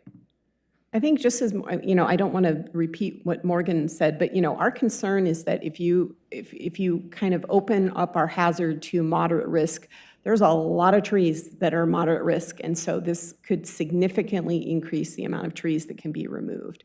And so what we were trying to do is put it through another filter to make sure that if it doesn't have a significant negative impact, you get the permit, no problem. But if it does have a significant negative impact, we want to make sure that we have vetted it and put it through an extra filter so that we aren't sort of, I don't want to say opening the floodgates, but it does create a lot more opportunity for people to apply for moderately hazardous trees and remove them. And that's a concern that we had. And that is why we're proposing it this way. Of course, the council can direct us to do otherwise, but that was the recommendation of staff. Okay. Yeah, I think also what was baked into the design of this moderate risk discretionary process is that a lot of the fear around trees falling on your home or destroying infrastructure or catching on fire, a lot of that could be resolved through education. And this process kind of requires, one, there's going to be a large education push from urban forestry as well, but this process requires somebody to go out and hire an arborist if they are certain that their tree is of moderate risk. The arborist can talk to them about, maybe what they could do in terms of pruning, maintenance, and they can learn what they can do to reduce the risk for whatever they're worried about.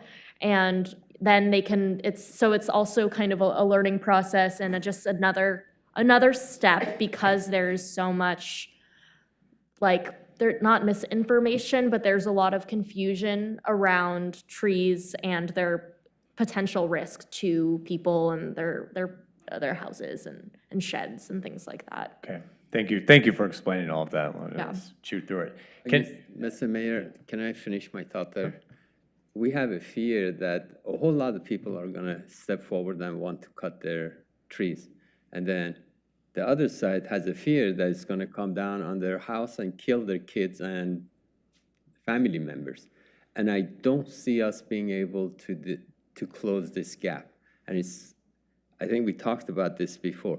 I believe that climate change is real. I truly believe in our council goal that we have to combat climate change. And you've seen me talking with the council and say combat means we have to put our armor on and go out there and fight it. So I believe that. I also believe that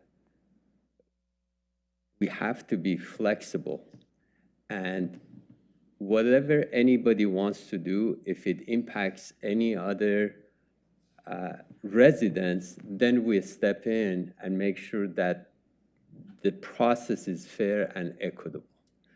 Right now, I believe that if we don't capitalize on our situation, every single tree has a life expectancy. And fast forward to 100 years from now, what are we going to have as a canopy? What are we going to have as a city with trees or no trees 100 years from now? Because we're so married to every single tree that's going to die in the future. So capitalizing on what we're doing, it means when we take down a tree of 30 inches for any reason, whether it's a fear of coming down on my house or opening up my view or for any reason, what can we do in order to replace that tree that is better for the environment 5 years from now? And I don't see those conversations, and I think we brought this up 2 studies ago.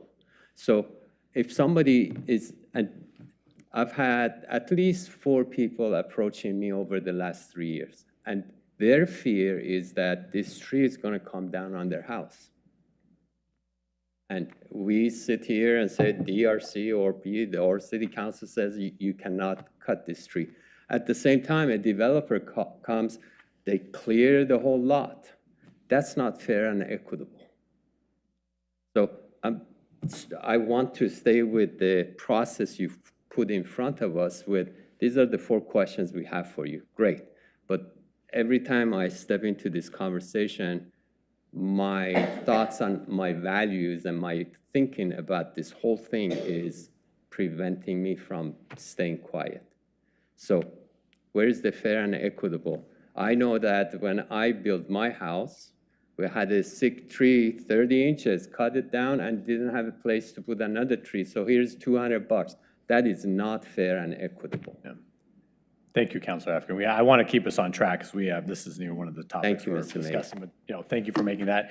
What you've all articulated makes a lot of sense as well. I mean, we just wanted to have an option. I think we just want to make sure that the option we're providing for these moderate trees is not, just for show, that it's a legitimate option people can use. And I hear where you're coming from on that and appreciate the explanation.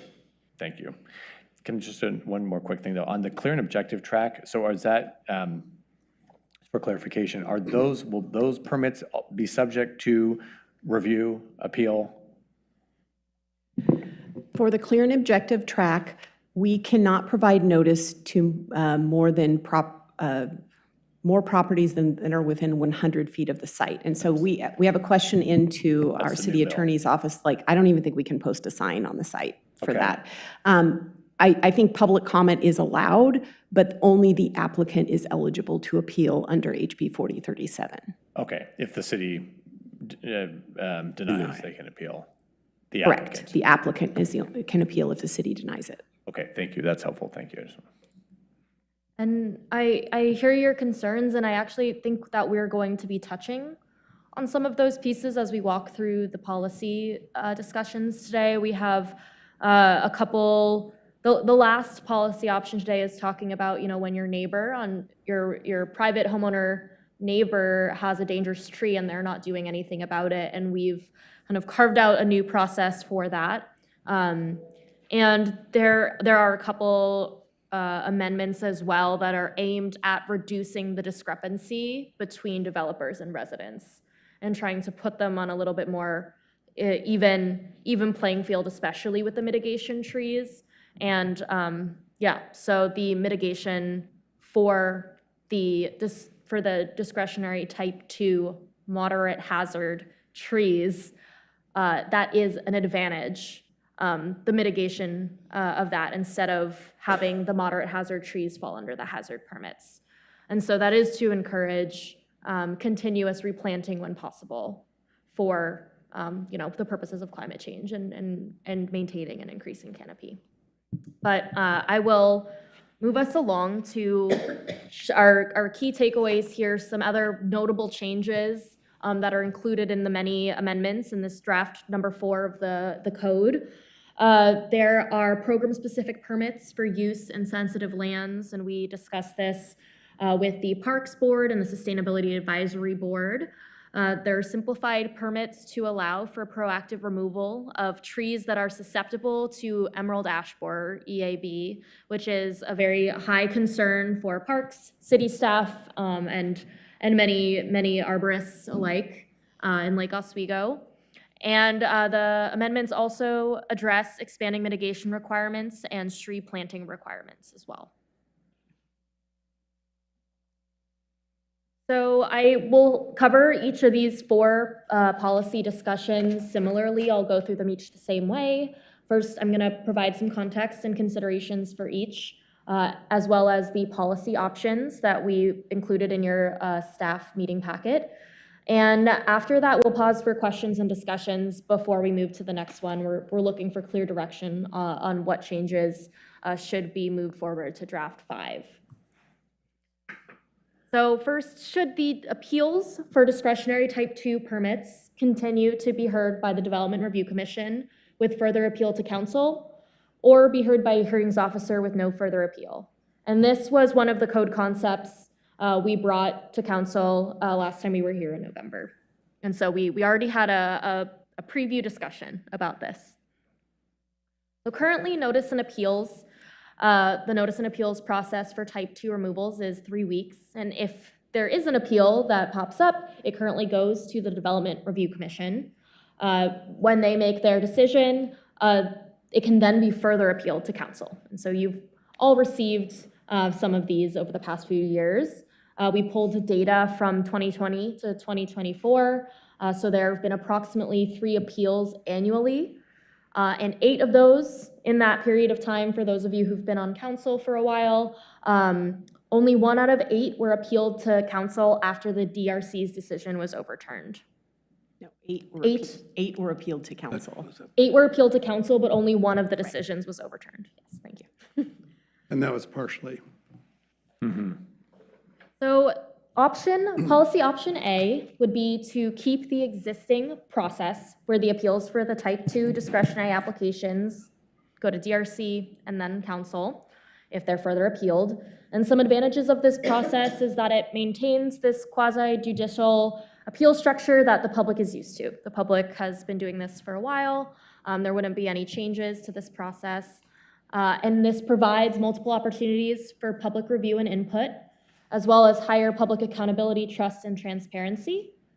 Some disadvantages are that there are longer timelines for applicants, and there is a higher administrative burden when appeals are filed, which Mayor Buck kind of referred to at the last session that we had.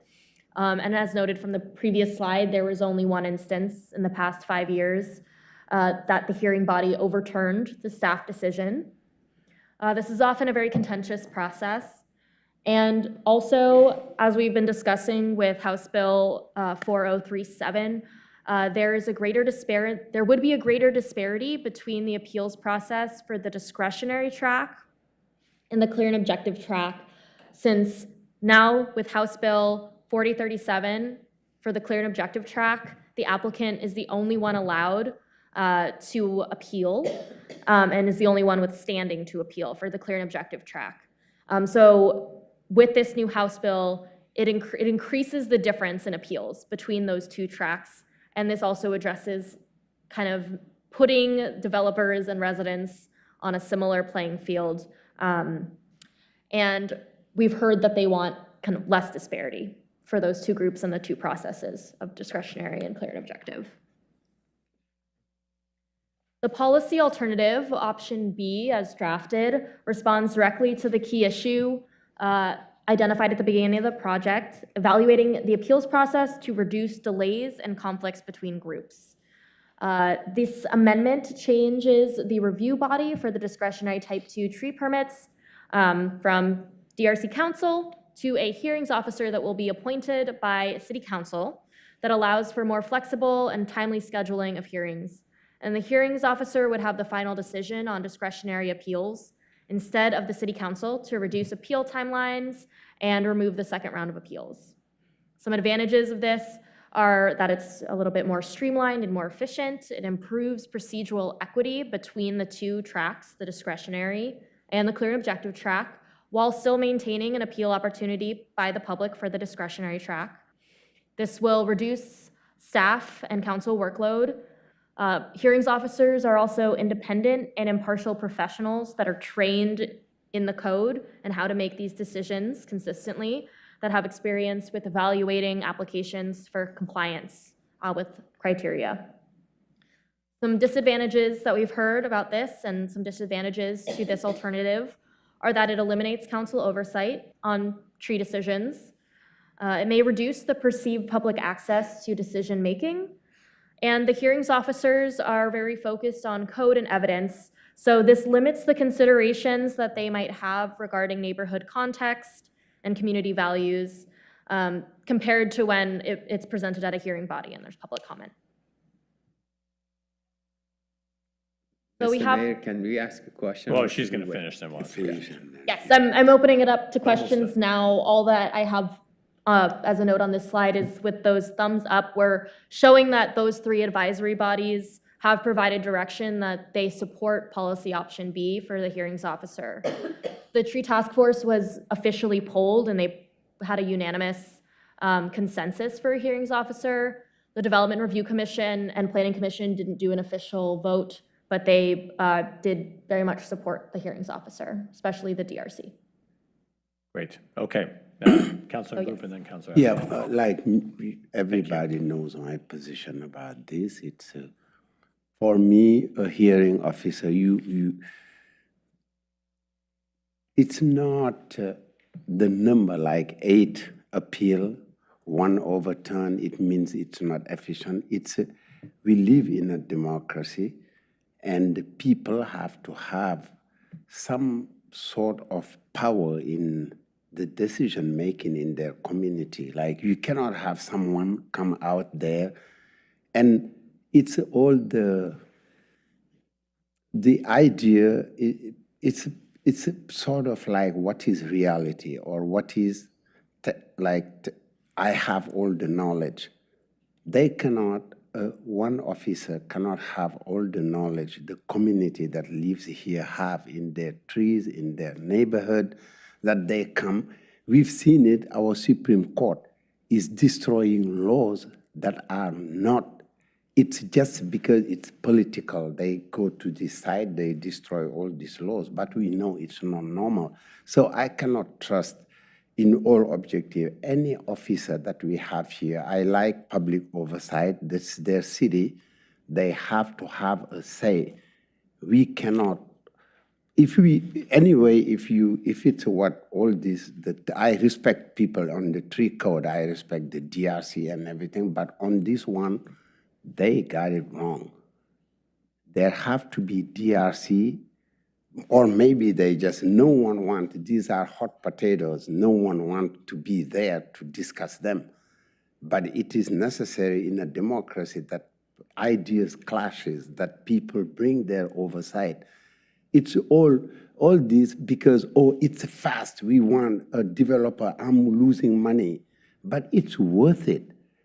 We cannot just have, oh, I need 2 weeks to decide to cut all these trees. No, the neighbors have to say, we have folks come here and said there are a grove of trees that someone will cut. I discuss I take pictures when I travel in Mexico. I saw it last year in Mexico. I saw it in places where housing are more expensive than in Lake Oswego. People build with the trees inside. They are saving them. We just can't allow a community where you come, you cut, clear cut. And, you know, it's the same thing as the golf course and everything. All of this, people have to have a say. We are not doing this. But, you know, I don't see, this is not fair. It's not a fair process if we allow that an officer will come, oh, you decide and okay, it's okay, you can cut the trees, or no, you can't cut. We have to discuss. Can I just ask a question? So the hearings officer, they would, the public would come to the hearing, right, and provide testimony, or is this the hearings officer just reviewing kind of a record? Yeah, that's a great question. They could hold a hearing, and we have done that. We recently had a hearings officer oversee an appeal of a business license, and they did hold a public hearing. So yes, we could set it up, that process. Yeah, I see. Well, I do think that would be important to have the same process we have now, just heard by the hearings officer. Councilor African. Thank you, Councilor. My assumption is that this officer is an independent contractor. So we actually have 2 hearings officer on contract right now. We are required to because we have to have a hearings officer hear expedited land division appeals. Okay. And the hearings officer is generally an attorney. Okay. And so both of the ones that we have on. And who pays for that time or that appeal? So we charge a fee for an appeal, but it does not cover the cost of an appeal. So the city does pay for the hearings officer. Okay. And if this officer makes a decision and the applicant doesn't like it, do they have a different path for escalation? No. So right now, if the city council makes a decision and the applicant doesn't like it, don't they have another step they can? Yeah, I believe it goes to circuit court. I mean, I would defer to our city attorney, but if it's on a land use matter, which potentially if it involves the development of housing, then it potentially could be appealed to LUBA instead of the circuit court. So I guess my question is, if there is an officer and the applicant doesn't like that decision, do they have the next step to go to the courts or not? I don't think we have the authority to stop them from going anywhere, do we? Right, I think, and speaking completely cold, I think you would submit, they would submit a writ of review to the circuit court. So there's a time frame from the decision to file that with the circuit court. Okay, thank you. Those were my questions. The deliberation later. What do you think about, well, no, we're deliberating right now. What do you think? My thinking is that the existing system is best, because if these type of things end up in court, then the city/city council is accountable for the outcome. So we would want to be in the conversations as the decisions are appealed before it goes to any courts. Okay, so that's 2 for existing. Councilor Whitlet. Thank you, Councilor Afghan. Well, I would go with policy option B without hesitation. Green thumbs. 3 green thumbs from groups that have been far more intimately involved in the process than we are. And I guess I want to remind people that we are not decision makers when it comes to an appeal on whether it's right or wrong. Our only decision in an appeal is whether the process was followed correctly. So we are not politicians at those hearings. We're not policymakers at that hearing. We're just a judicial review to make sure the process was done correctly. So I would say to some of the comments made previously, it would be a far better use of time of City Council to redo policy if you feel things are not working than to hang on to a appeal process that really, as experienced as I am with all the appeals that we've heard for the last 8 years, not one of them really, and I would even say the one that we did a little bit of a correction on, had any judicial merit. So, and I've heard from many DRC and Planning Commission members, as well as the Tree Task Force, that anyone who's been involved in this work, they say it's the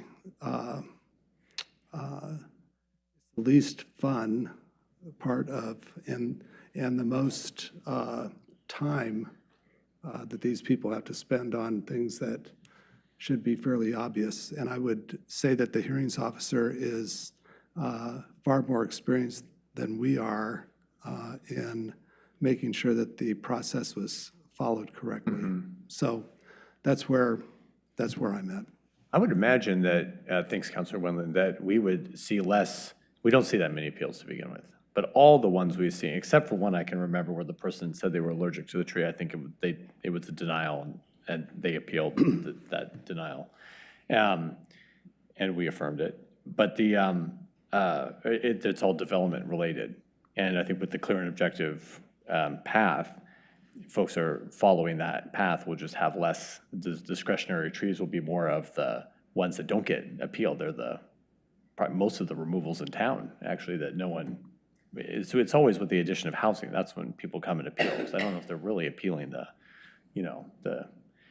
and like I said before, I mean, in my years on the council, I find that the staff has really done a good job both engaging with the community, with whoever's doing that particular project, and that person in the project, that by the time it comes to a decision, like it has kind of been worked out and complies with the code. And it has not really been a great use of time, other than allowing people to vet their feelings, which maybe has some therapeutic value, but certainly in terms of just administering the tree code, I mean, it has not had much of a value. I would think differently. If we were coming and finding like, wow, this something was really missed, the staff has really got this one wrong, and we were constantly overturning it, I'd say, well, hey, there's something to that. But I would also think if that is happening, a hearings officer is also going to be the one to catch that. So I think that it is important the community have a voice in it, but I think these appeals have not, because we've all been there. I mean, none of us have ever changed any of them. but the voice of the people. But they That's still the have, you know. community so- voice. Then I would ask you then, Community why voice. doesn't the people get to have an appeal for every issue that they have with the city? Yeah, but Why are if you the- just allowing it for trees? What? No, we allow it You for are. everything. There's a code. John, the difference we have, you and I, is very clear. For me, I am not that person that exclude the voice of the people. It is very elitist to think the guy, what is the knowledge of an officer who is a lawyer that have more than a person who live next door to a tree that is cut? It is sense of, it's epistemology. The one who is there, it's like it's way more than what you think. It's not about they know. What do they know? What is knowledge in this matter? They know There's no- policy. Yeah, and but what what's was the happening. policy? Okay. They I don't also, wanna we argue. also, Can I the just- policy is the Can tree we- code. We hadn't heard from Councilor Yeah, Court. the policy is the tree code. I just She's had one. dying to I know, speak I just had one on last this. point, that we haven't talked about the economics. And when you put somebody through a long appeal process, every person on this council has said we need to reduce the cost of housing. And we need to reduce the cost of living here. And all this does is add more money and time. And for those who don't agree with that, then you're talking out of both sides of your mouth. I don't agree with that. And how about the money that the city is paying for someone?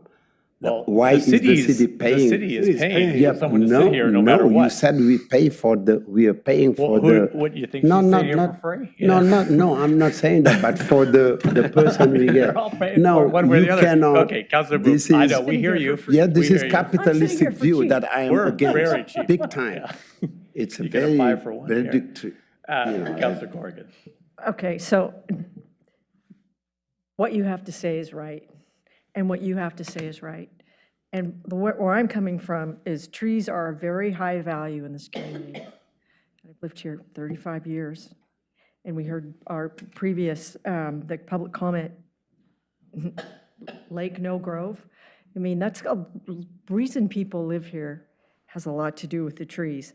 So I understand where you're all coming from, but I'll tell you what, HB 4037 that says only the applicant may appeal the that's almost offensive to me. These laws that are coming from the state, and I understand that they're well-intentioned, but they are taking voice from local community members, and that to me doesn't feel right. That doesn't sit well with me. So this was the tipping point for me. And community members deserve to be heard. Whether or not their opinions change current decisions, their views can be influential to future actions with regard to what our community wants to value. So, I think on this one, I'm going to come down and I think the council needs to hear these. We need to go through the same program. Maybe there will be some shift in the future where people can feel heard that wouldn't require, but that's how I feel. Thank you, Councilor Corrigan. So just so I understand, we're with that House bill Councilor Corrigan mentioned, so that would apply to discretionary. No. That's just Clear current and objective. objective, so that's how a developer developing residential units would be. I see. That's the process that, yeah. Okay, so less appeals on those. These There, would be yeah, those. there wouldn't, only the applicant could Well, appeal. I mean, For, yes. Well, so I'll go back to, I kind of think, again, we're not going to be hearing many appeals anyway because of these revisions. So I don't want us to, think this is, and we don't honestly hear all that many now. So I do think it would just be wiser and to follow the recommendations of the other groups, all of our fellow community members who also opined on this. But I hear, we hear our colleagues, and again, this isn't the final decision because we'll still have a hearing on it, and we're missing one colleague and then a future colleague. So we'll have to see how the whole group ferrets it out. But it looks like right now it's policy A with a little footnote that is, that could change. Thanks for your good comments, everyone. Oh, can we move on though? Please give me 1 minute. Thank you. I think this is a good example of when we use data and possibly when we don't use data. If the way we're going with option B, AI could make a decision. Do you comply with this? Yes, yes, no, no. Here's the decision. But we're talking about our community, our neighbors, the people who want to be heard in order for a decision to be made. So this, for me, was a great interaction because I'm usually going with the data. But in this case, I go, wait a minute, the data says this, so we can be very productive, very efficient, reduce the cost, but is that good for our residents? That's what I was going through when I made the comment that I would like to stay with the existing. And just to Thank clarify, you. I don't think anyone on this dais is suggesting that we don't hear from the community. No. Because again, any Absolutely process not. provides a voice for the community to make their voice heard. So no one's saying that. I want to correct you there. Yeah. It's not just the one process where people can make their voice heard. It's just that we want to politicize it by having politicians do it or people who are going to be objective about it. We always have to put on our objective hats during the hearings, but that can be difficult because we wear both. So that's all we're saying, but in no way do we want to cut the community out of any of these processes. So Those are thank very you for good points, Mr. Mayor. Mayor. Okay, yes. Council, would it be helpful if we prepared an explanation of what the public hearing process would look like under a hearings officer under our current code so you can see exactly what the public participation looks like? Sure. That'd be Yes. great. Yeah, That'd be helpful. great idea. Thank you. And I just want to make sure, you understand very clearly that with HB 4037, development the only appeal is the applicant, no public appeal at all.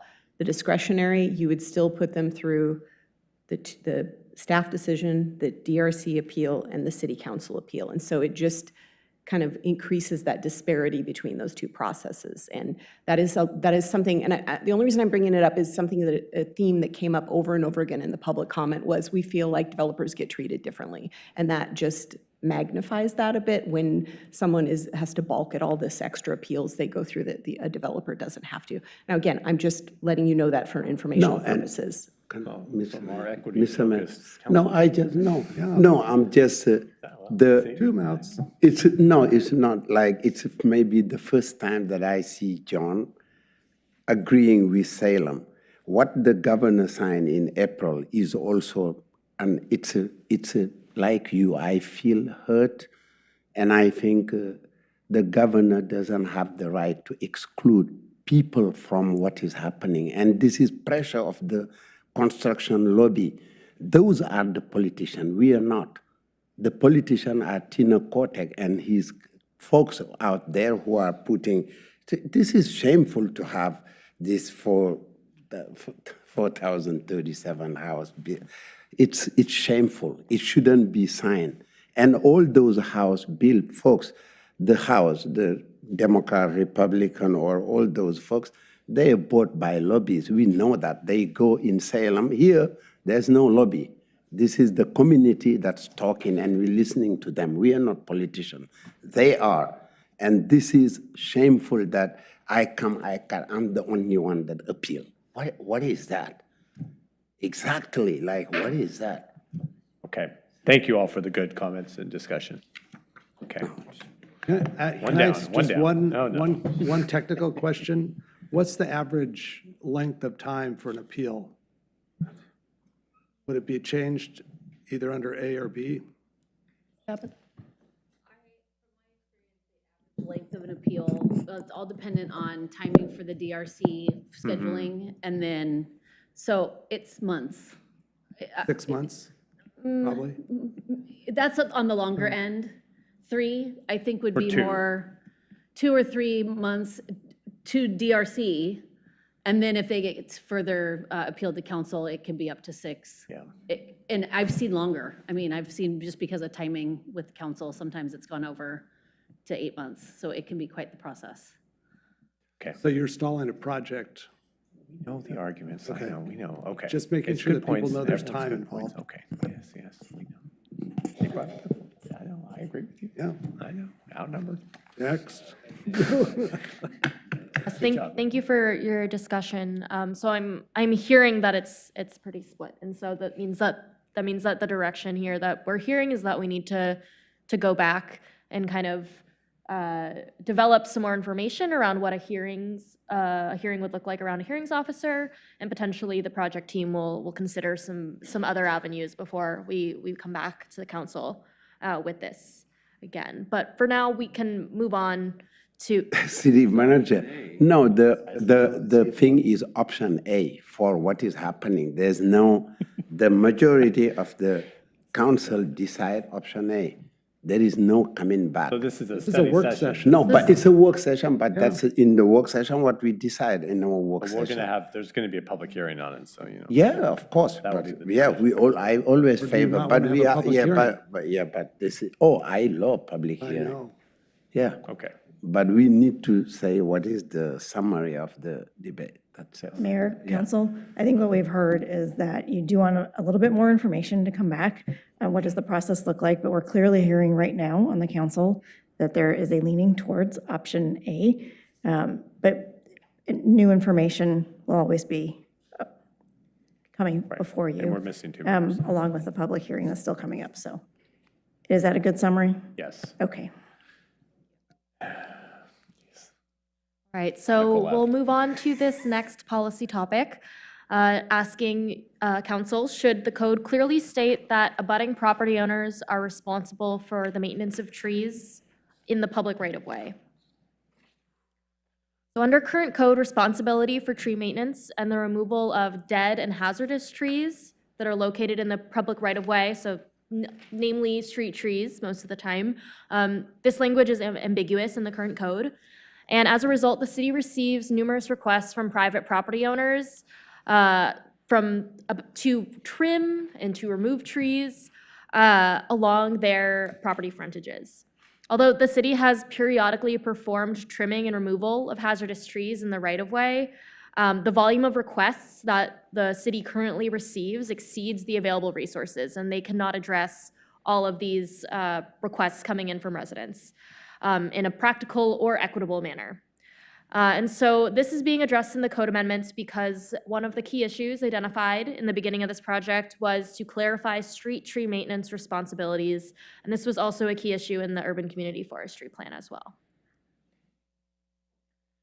So there are a few considerations for option A, which is to maintain the current code, make no changes, and kind of continue with responsibility being slightly ambiguous in the existing code. One of the advantages of this is that it avoids imposing new obligations, but there are several disadvantages that include continued confusion about responsibility for who is responsible for these trees that are in the public right-of-way, since the city is stepping in certain cases and taking care of it. There are high costs currently for the city, and these are only expected to be exacerbated in the future as trends in pests and EAB continue. There's a lot of ash trees in Lake Oswego, and luckily there hasn't been EAB found yet, but as it's appearing in more and more places, this is a trend that the city staff team are kind of preparing for, especially the parks team and urban forestry. And another disadvantage is that it's inequitable. The city tends to maintain trees in the right-of-way when there are a lot of complaints, when there's a really high risk, but they're getting a lot of calls. Just day in, day out, people are calling about a specific tree, and they've gone out and taken care of it. And this isn't equitable for many reasons. So policy option B is the revisions that you saw in draft 4, and they clarify that the abutting property owner is responsible for tree maintenance in the right-of-way. This set of amendments clarifies that they are responsible for this management, but it also clarifies that the city would maintain authority to manage trees in the right-of-way for specifically city projects and infrastructure maintenance. Clarifying responsibility will establish consistent expectations across the board and improve administrative efficiency, and align city regulations with common municipal practices, which typically require the abutting property owner to maintain trees and vegetation along the street frontage of their property. So the city still does retain the right to manage trees on an as-needed basis for emergencies, but the abutting property owner is ultimately responsible and liable for the street trees according to these changes in draft 4. So this likely will reduce liability for the city, but this still is an ongoing discussion with the city attorney. Although the city does not have budget for street tree maintenance like Portland does with all of the new PSEF funds coming in, the city does not have budget for street tree management currently, where like cities like Portland do. And so if the city does not want to establish a budget and take over street tree maintenance for residents in Lake Oswego, they would need to establish a budget and a program for doing so. Most cities in Oregon delegate maintenance of street trees to the abutting property owner, so this includes cities Westland, Tigard, and Milwaukee. There's a couple advantages to clarifying that the abutting property owner are responsible, and this aligns with many other cities. This eliminates existing ambiguity about who's responsible for street tree maintenance and addresses the city's limited capacity to maintain all of the right-of-way trees in the city. And it reserves more city resources for addressing emerald ash borer maintenance in the right-of-way in the future. Some disadvantages include that tree maintenance costs may be difficult for some to afford and can create inequities, and that there's inconsistent maintenance quality when property owners are performing their own maintenance on street trees. So I'd like to open this up for discussion. I have the exact changes to the code the text is too long to put on the screen, but ultimately these are the 3 parts of the code on the left and the right that have amendments.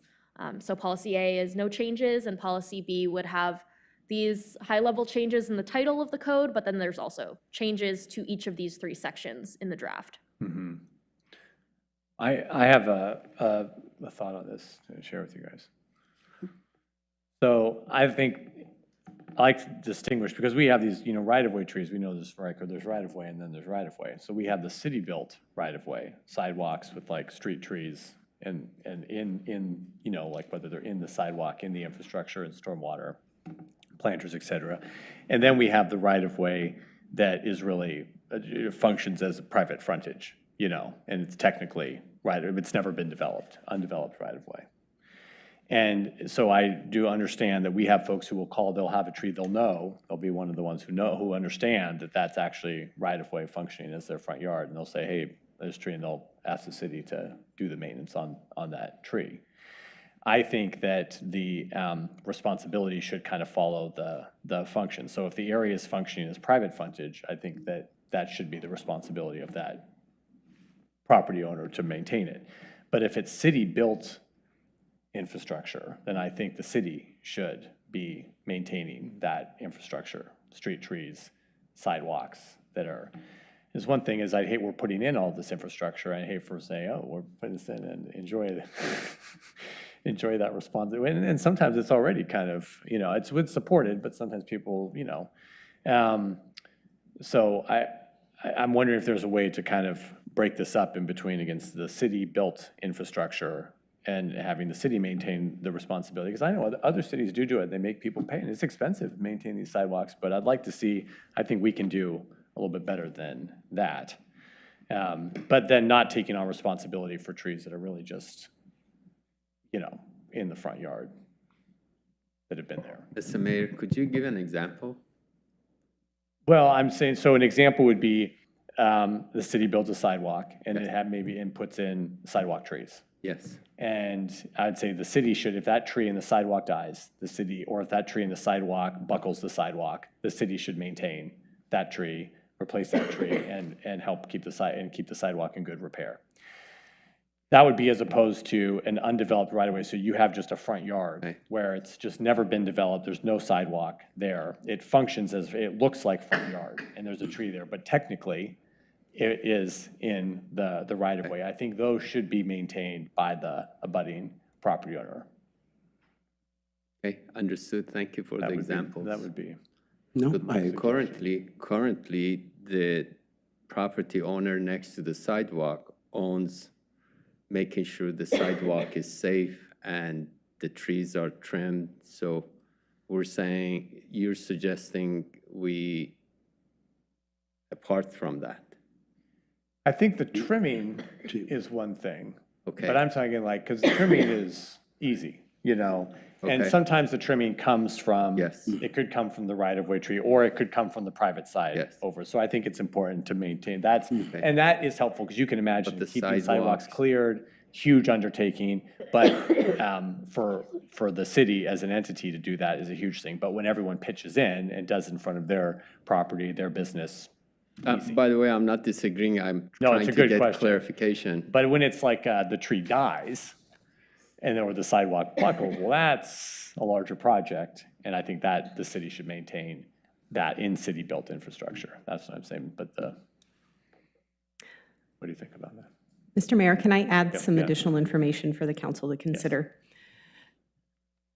The reason we are putting this proposal in the code, so this came out as part of the urban community forestry plan, because there's a lot of confusion with our staff as to when the city should go out and take care of trees and when we shouldn't. And it is not being applied evenly throughout the city currently. What complicates it further is that we have a policy that is, it's just a department policy that was written by a former city manager that's 25 years old, that states that if a street tree is damaging a sidewalk, in some cases, if it's in a residential area, the city will actually pay for removal of the tree as well as replacement of the sidewalk or repair. But if it's in a commercial area, for instance, this just happened here on the corner, a tree was taken down because it was buckling the sidewalk and it couldn't be pruned sufficiently, in which case the city paid for the tree removal and the business paid for the sidewalk repair. And that has been going on for a number of years. What this policy addresses is it doesn't address that, because the code is crystal clear that the property owner abutting a property, or the sidewalk abutting a property owner, is responsible for maintaining that sidewalk. So actually our policy already conflicts with our code.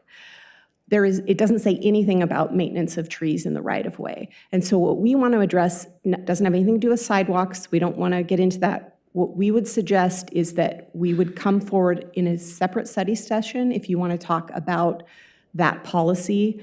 And I think that our city attorney would have some input as to whether or not that is a policy you may want to continue based on various issues, which we won't get into today. But I just don't want to sort of sideline this process by introducing the sidewalk into it, because that's already covered in the code. It's clear who is supposed to be maintaining sidewalks. It's not clear who's supposed to be maintaining trees. So this will address if someone just has a dead or a hazard tree, or it needs to be trimmed, and they're calling the city and asking us to maintain it, then we would say no, per the code, that is the property owner's responsibility. I think we would still maintain our existing policy until we're told otherwise with regards to sidewalks, that sort of written policy from a prior city manager. And I will point out to you that the removal of this tree here was $6,000. So even though that wasn't, and that tree wasn't dead, it was just buckling the sidewalk, that's a pretty significant cost, because even though that tree, it was fairly large, but it wasn't as large as some of the trees we can get quite large in the right-of-way. But it also involves, you have to have management of the right-of-way, so you have to close it, you have to have flaggers, you have to grind the stump in order to be able to replant a tree back, so it gets expensive very quickly. So even if the city were to take that responsibility, it's a pretty high cost. Well, exactly. And otherwise we put it on the business. Right. I mean, to get flaggers out there and everything is nuts. But here, we're just trying to focus on dead hazard trees and trimming, and not really covering the sidewalks. We'd be happy to come back in a separate session if you like. Well, can we talk about, though, the difference between street tree, a sidewalk tree, and a right-of-way, undeveloped right-of-way tree? Yeah, I think we could for the purposes of the tree itself, not whether the tree is damaging the sidewalk. Yes, just for the tree itself. Yeah, if it's dead or hazardous or otherwise needs to be trimmed. We can keep the conversation to that. Yeah. Yeah. But what if it's damaging the sidewalk? Well, we're going to talk about that later. Then we have a current policy that conflicts with our code. And in discussions with our consulting city attorney, there's concerns with that policy. And we probably need to have that discussion, but I don't want that to sideline this process. Okay. But we will, yeah. Well, I mean, I think that's a great approach, and I support that. So my thing it's part of it on the tree is when the owner maintains the tree, they may say, oh, great, I'm just going to have my do-it-yourself teenager go out with a chainsaw and take the tree out so that it doesn't drop any leaves. So you remove all the branches and you have a pole sitting there. I would say to define maintain, because I worry a little bit about if we put all the onus onto the homeowners or to the residents, and I'm not, that's one thing. The other part is I have no idea what the economics are on this. I mean, it's great to talk philosophically, policy-wise, but what Jessica just said, $6,000 at a pop, and if we have 10 trees a week, that becomes pretty expensive. And we have some very mature trees in some very mature areas that could start erupting over the next 10, 15 years. So that is something that not that I want to push all the costs onto residents, but I think there's that consideration that when you make policy, you'd like to know based on something.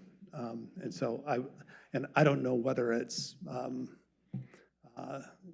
then getting an arborist out and to determine and all this kind of stuff, you're adding up pretty big costs. And I'm not saying that we can solve it, but I do think that we need to have some consideration of possible liability that we have in making whatever decision we're making. Council, would it be helpful to, I'm just going to look at both Jessica and Erica about whether it would be possible to do a fiscal impact of past over the years, what this policy as is has cost? Would that be helpful? So Ms. Rooney did provide some information about the contracted work that they spent to either trim or remove trees. In fiscal year 23-24, they had 129 tree calls, and it was $145,000 that they spent. Fiscal year 24-25, it was $114,000. But this is just for tree removal. It doesn't have to do with sidewalks. Apparently, the city spends between $100,000 to $150,000 per year to assist homeowners with sidewalk repair and replacement in neighborhoods when it is directly associated with trees. So that gives you some idea, but again, we are not addressing all of the calls that are coming in. And I think that's part of the problem, is that there's a disparity. So if you get someone who complains a lot or is just not taking care of the trees, then we'll step in. But we aren't doing that for every property owner, and so it's just not equitable. Right. And it's mostly at their call, right? We're not actively going out. Correct. No. Correct. I mean, It's just people that know. reactive to calls from residents to the city office. Right. But if the word gets out that city's paying, I mean, depending upon which way you fall on this policy, if they go, geez, I want my trees trimmed and I want this, that, I want that. And Why I'm suggesting this. yeah, so I don't, yeah, that's. But can I like ask your- a question, yeah, Jessica? I like your idea. Who planted the tree? Like, who planted the trees? Well, it depends. So if it's in an area like Westlake, for instance, which has a lot of sidewalks, they were usually a requirement of the subdivision. So when the developer built the subdivision, they were required to put in sidewalks and plant street trees. But there are plenty of examples. I mean, you drive along South Shore where they're just trees that volunteer trees or people, or summer trees that people planted that are in the right of way. So it just depends. But, we have plenty of roads and streets in the city that don't have any sidewalks with trees in the right of way. Yeah, we can't estimate, I guess, not knowing how much right-of-way versus undeveloped right-of-way you have. We just didn't pull that information, but we could look into that and follow up. potentially, if there is existing data? No. There's not existing data on that, okay. We're going to do a tree inventory. That is something that we're working on. We do not have that data right now, but we are absolutely doing a tree inventory. This is something that our urban forester will be working on in the coming year. Yeah, I guess all I was saying is that policy A and policy B, you know, there would have to be a budget developed for policy B, and there would also be a budget for the proposal that the mayor suggested, where you're separating it out between the right-of-way trees and undeveloped right-of-way trees. So both of those would result in an increased budget, and right now we don't know what the extent to which that budget would need to grow in order to only address those in the developed right-of-way. Yes. Or shrink, because right now we're maintaining at Right, people's yes. calling these other trees. Councilor Afka, thank you for. Could you go back one page? The limbs, branches, leaves, and other vegetative allowed to project less than 9 feet above sidewalk and 13.5 feet above the level of the street. Can you make clarify that for me? What does that mean? Do you want to talk about that, Erica? I mean, that's an engineering policy, so I don't. It was added by, so that's existing language. The underlined in bold is proposed new language, and that was added by, actually, Will Farley suggested that language just to clarify, because we want to make sure that trees are maintained not only above the sidewalk, but also above the street level. Yeah, Mayor, Councilors, Erica Rooney, Public Works Director. So those dimensions, if that's what you're asking about, they come from common dimensions that are used for clearance for ADA of sidewalks, clearance for vehicle passage, so that when the truck is going down the street, it doesn't hit the limbs. So those have been dimensions we have used for many, many years here. You can find them in other cities as well when they try to give clear and objective direction to folks to maintain the vegetation. That's The 9 foot, I understand it. So we want 9 foot clear above the sidewalk. Above the sidewalk. That makes sense to me. What I don't understand is the 13.5 feet. So are we saying that the tree is going to be between 9 feet and 13.5 feet? What does the 13.5 feet above the level of the street mean? It cannot be 14 feet? That's just for the overhanging limbs and branches. So the tree could be any height. Okay. Yeah. But in order for a large truck to pull up and Got park it. or pass Okay. by. Got it. Thank you so much. It's not Can you go to the next page?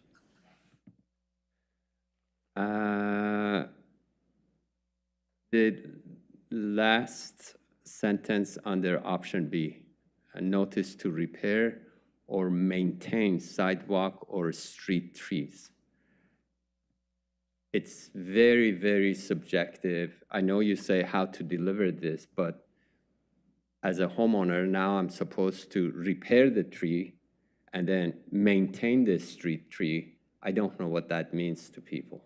So this is the title section of the, it's called, the title is Notice to Repair, Maintain a Sidewalk or Street Tree, How Delivered. And there's a whole section, so we couldn't fit all the text on here. But essentially, if you read through that, there are instances where you have to keep a sidewalk, for instance, in good repair. So when we say repair, it's really not referring to the street trees. There's other. Sidewalk, no problem. Yeah. I understand all of that. But when we apply those things to a street tree, for me, that gets to be ambiguous. A car comes and bumps against a tree where we don't have a sidewalk. Now I'm supposed to go repair that.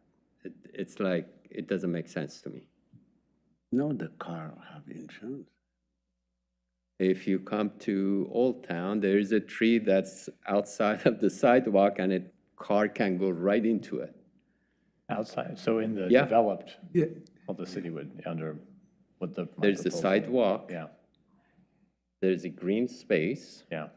There's a tree, and there's no curb between the tree and the street. So a car can bump against it, And with this, we're saying that the homeowner, Well, that sounds like developed right-of-way, so that would be the city. Under what? Yes. So do you want to, so are you in favor of what we're proposing here, kind of? yes, I am. Okay. I am, I am. Mr. Mayor, can I? Well, yeah, were you, was that your final I'm thought? complete, yes, thank Okay, you. thank you, Councilman. No, what you're saying, I just wanted to say if there was an option for like sharing cost. Because what the mayor said, it happened to me when we were doing our conditional use permit, like the trimming we did. I remember Mayor Kent was not really happy that they subjected us to, like, that one was even pulling a pole away from the right of way, that was on the right of way that we didn't put there. But in this, I really hear that 100,000, and it's not even maybe 1/3 of the people. Objectively, the city cannot take that. When we see what we can do, we cannot do that. We don't have the money that Portland have to do that. Right. So maybe we should think of a sharing, like a cost sharing, say that maybe you can trim these, or like I'm pretty sure you can give us something on the cost sharing if we accept that the city and the owner, abutting the property would be like using something, discuss something to share the cost if there is any damage or if there is any maintenance to do. I think it would be a fair way to, help, or if we have programs in the city that can help, like programs that you can apply for a grant to trim or to take care of that, because there are some property owners who would not be able to do this either, and it would be something. So it's just like a creative solution I'm trying. I don't know if it's feasible, but.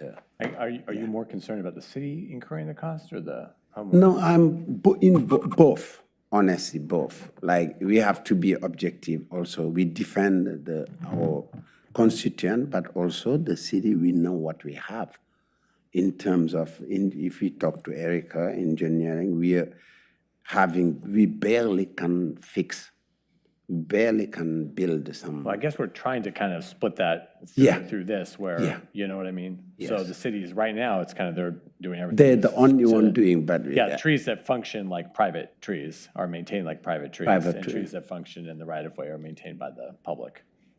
By the city, yeah. Yeah. I see what you're saying. Okay, yeah. Instead of having, yeah. Yeah, 'Cause that's instead of also having complicated. Anytime there's costs, shit gets complicated real quick, Yes. It's a good idea. I see what you're saying. We haven't heard from Councilor.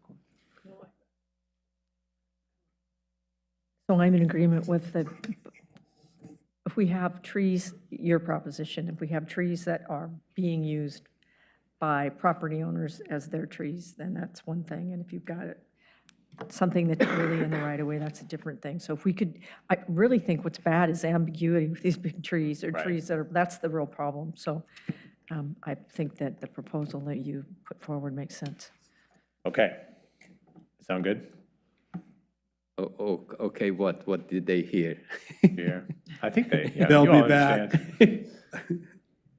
Maybe, can you recap it for us? Because I'm trying to understand. I understand that you want the trees only that are in undeveloped right-of-way, so to speak. The responsibility of the That'll be the property owner. responsibility of the property owner, but I'm not. The city would be responsible for trees in the developed right-of-way. Correct. Yes. But there's no cost sharing or something that you want? Okay. No. Got it.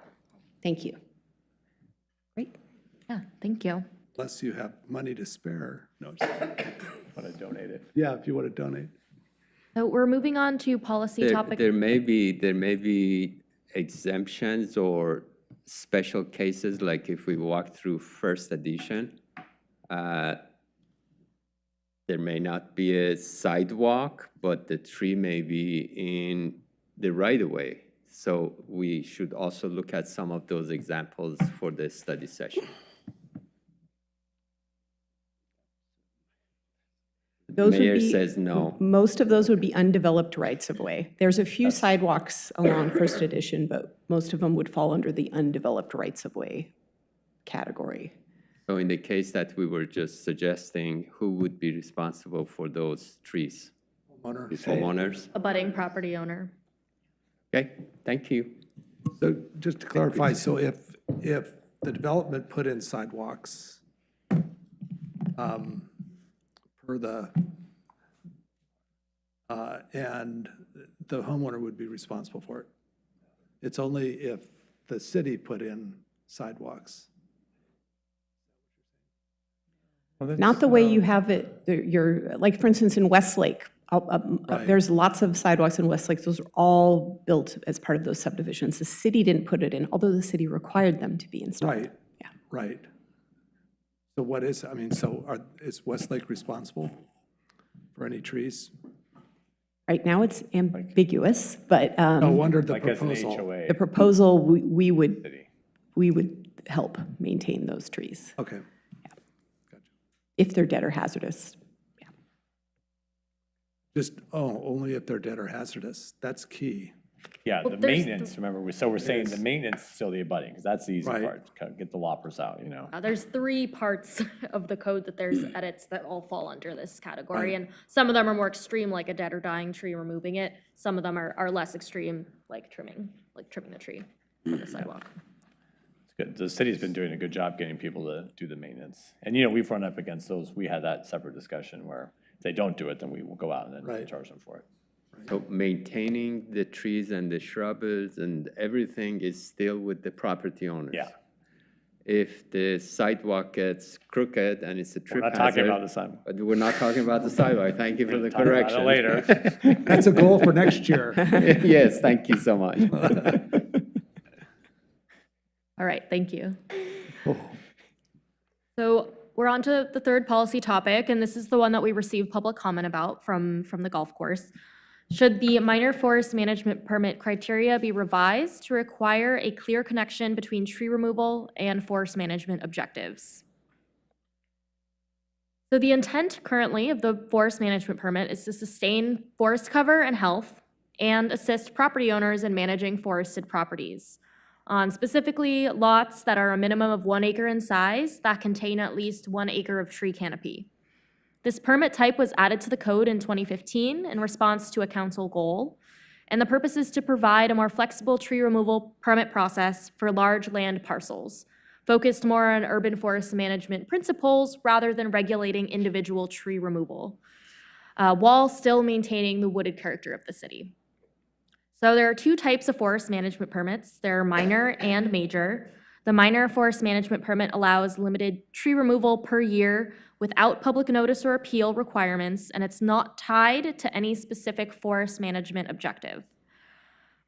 This is the permit type we are focused on tonight. A major forest management permit does not have a limit on the amount of trees removed, but requires a forest management plan that's prepared by a qualified professional, tying the removal of the forest management objectives to the proposed plan.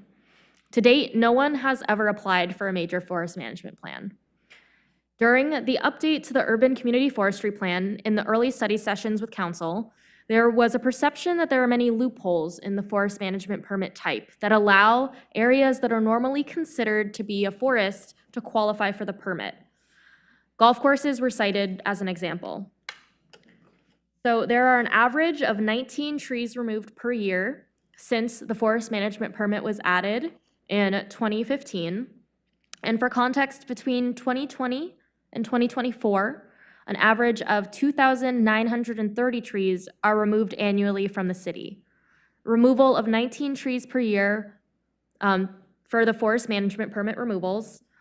This represents less than 1% of trees removed annually. It's 0.65%. So we have some examples here. Since 2015, 14 forest management permits have been submitted by 6 applicants. 3 of those applicants accounted for 154 of the 226 trees removed. These are some aerial photos that show one of these 3 properties in 2015 on the left and 2025 on the right. A total of 78 trees have been removed from the site using minor forest management permits since 2015.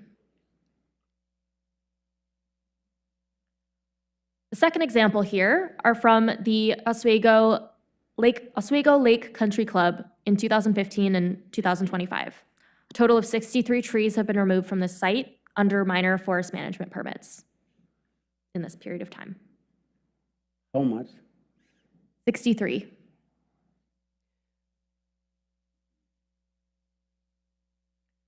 And these photos show a third property in 2015 and 2025. A total of 13 trees have been removed from this site under minor forest management permits.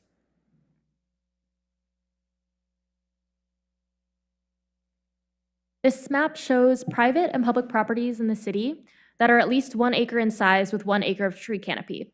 So showing the properties that would qualify for the forest management permit. And the red outlined properties are properties that are ineligible because they are covered or mostly covered by sensitive lands.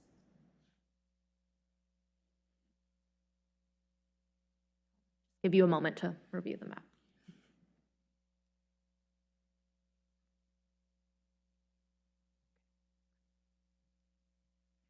So option A, that currently reflects the current draft code amendments you received in the meeting packet, is to retain existing code and not make any changes to the forest management permits. Some advantages here are that the impacts of the minor forest management permits are small given the very low percentage of overall tree removal. As I mentioned previously, it's less than 1%. It also provides flexibility for large-scale tree management and reduces the complexity of applying for multiple different permit types. So it also treats all large properties the same. Disadvantages include that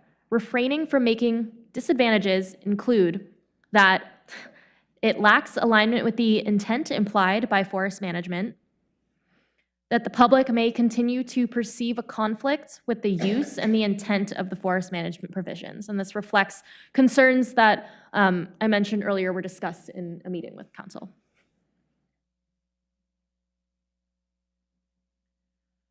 Policy option B would revise the minor forest management permit criteria to require applicants to show tree removal supports defined objectives, to show that tree removal supports certain defined objectives. Examples of the objectives could include thinning for health of tree stand, hazard reduction, storm damage, or pest management. And if this option is chosen, staff will draft the objectives for consideration at the upcoming public hearings. This is a new policy alternative that was developed for our meeting today. The project initially considered making golf courses ineligible for forest management permits, since the land use may conflict with sustaining tree canopy cover, and the use was cited as a concern as being eligible for a forest management permit. This issue was discussed during a joint work session with the Planning Commission and DRC. After considering public comments on the matter, there were 2 in-person and over 20 written comments. Commissions discussed that forest management permits comprise a very small portion of trees removed from the city annually, and that the local golf courses have demonstrated to be good stewards of their properties and recommend that they should remain eligible for these forest management permits. Additional considerations that we shared with the group during this work session,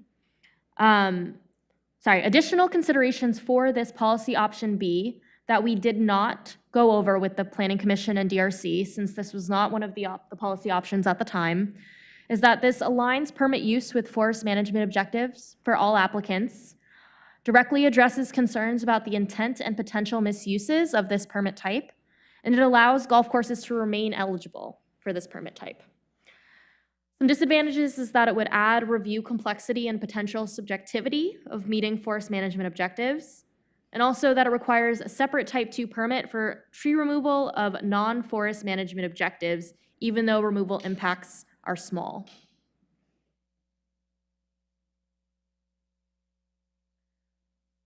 Here is a third policy option developed today after feedback on from the Planning Commission and DRC meeting to refine the definition of the large forested tract.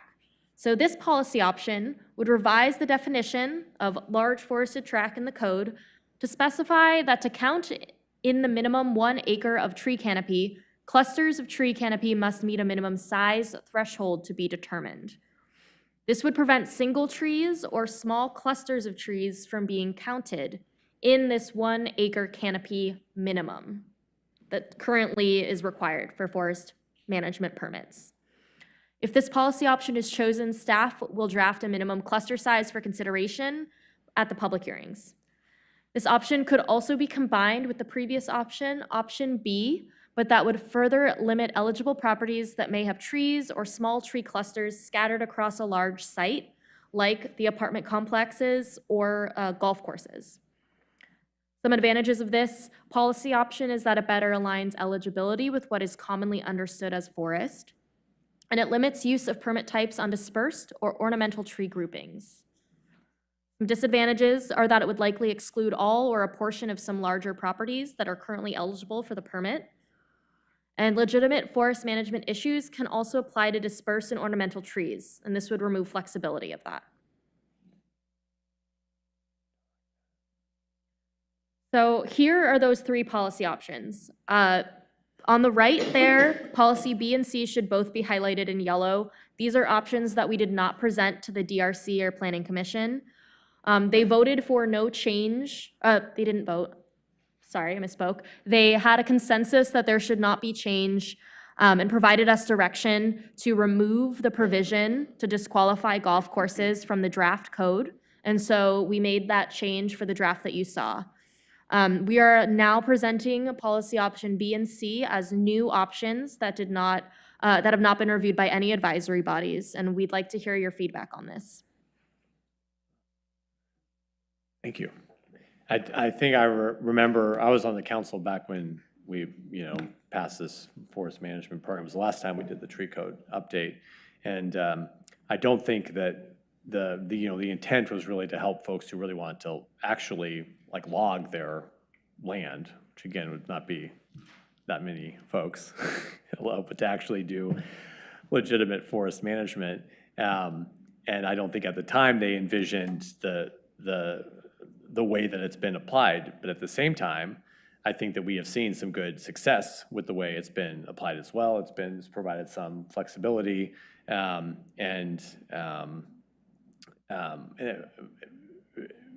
but I think it's important that we still stick. I wouldn't want to remove that flexibility for the properties that it's been applied to. So I kind of lean towards this policy option B, where we just ensure that we'll let it have the wider applicability than we kind of first envisioned, but just ensure that those applications are meeting the forest management principles, and either under the minor or the major variant of that application, because I think that sticks to the community's intent with this code provision. Is kind of a win-win, if you will, in ensuring that it's meeting the objectives of what this provision was about. Councilwoman.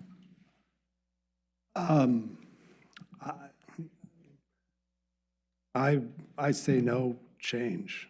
I mean, I'm not quite sure how this got on in the first place. I mean, I understand there's kind of rearrangement of different comments or whatever, but I think everybody, if you look at the examples that were shown from the aerials, unless you have I Spy abilities, there's really no difference. The landowners obviously have taken care of their properties. We've had good management of properties. We're a golf course, and Lake Oswego owns a golf course. We took 290 trees out so that we could get a golf course to be a golf course. And we did it responsibly, and we planted, 600 trees? I don't know. It was I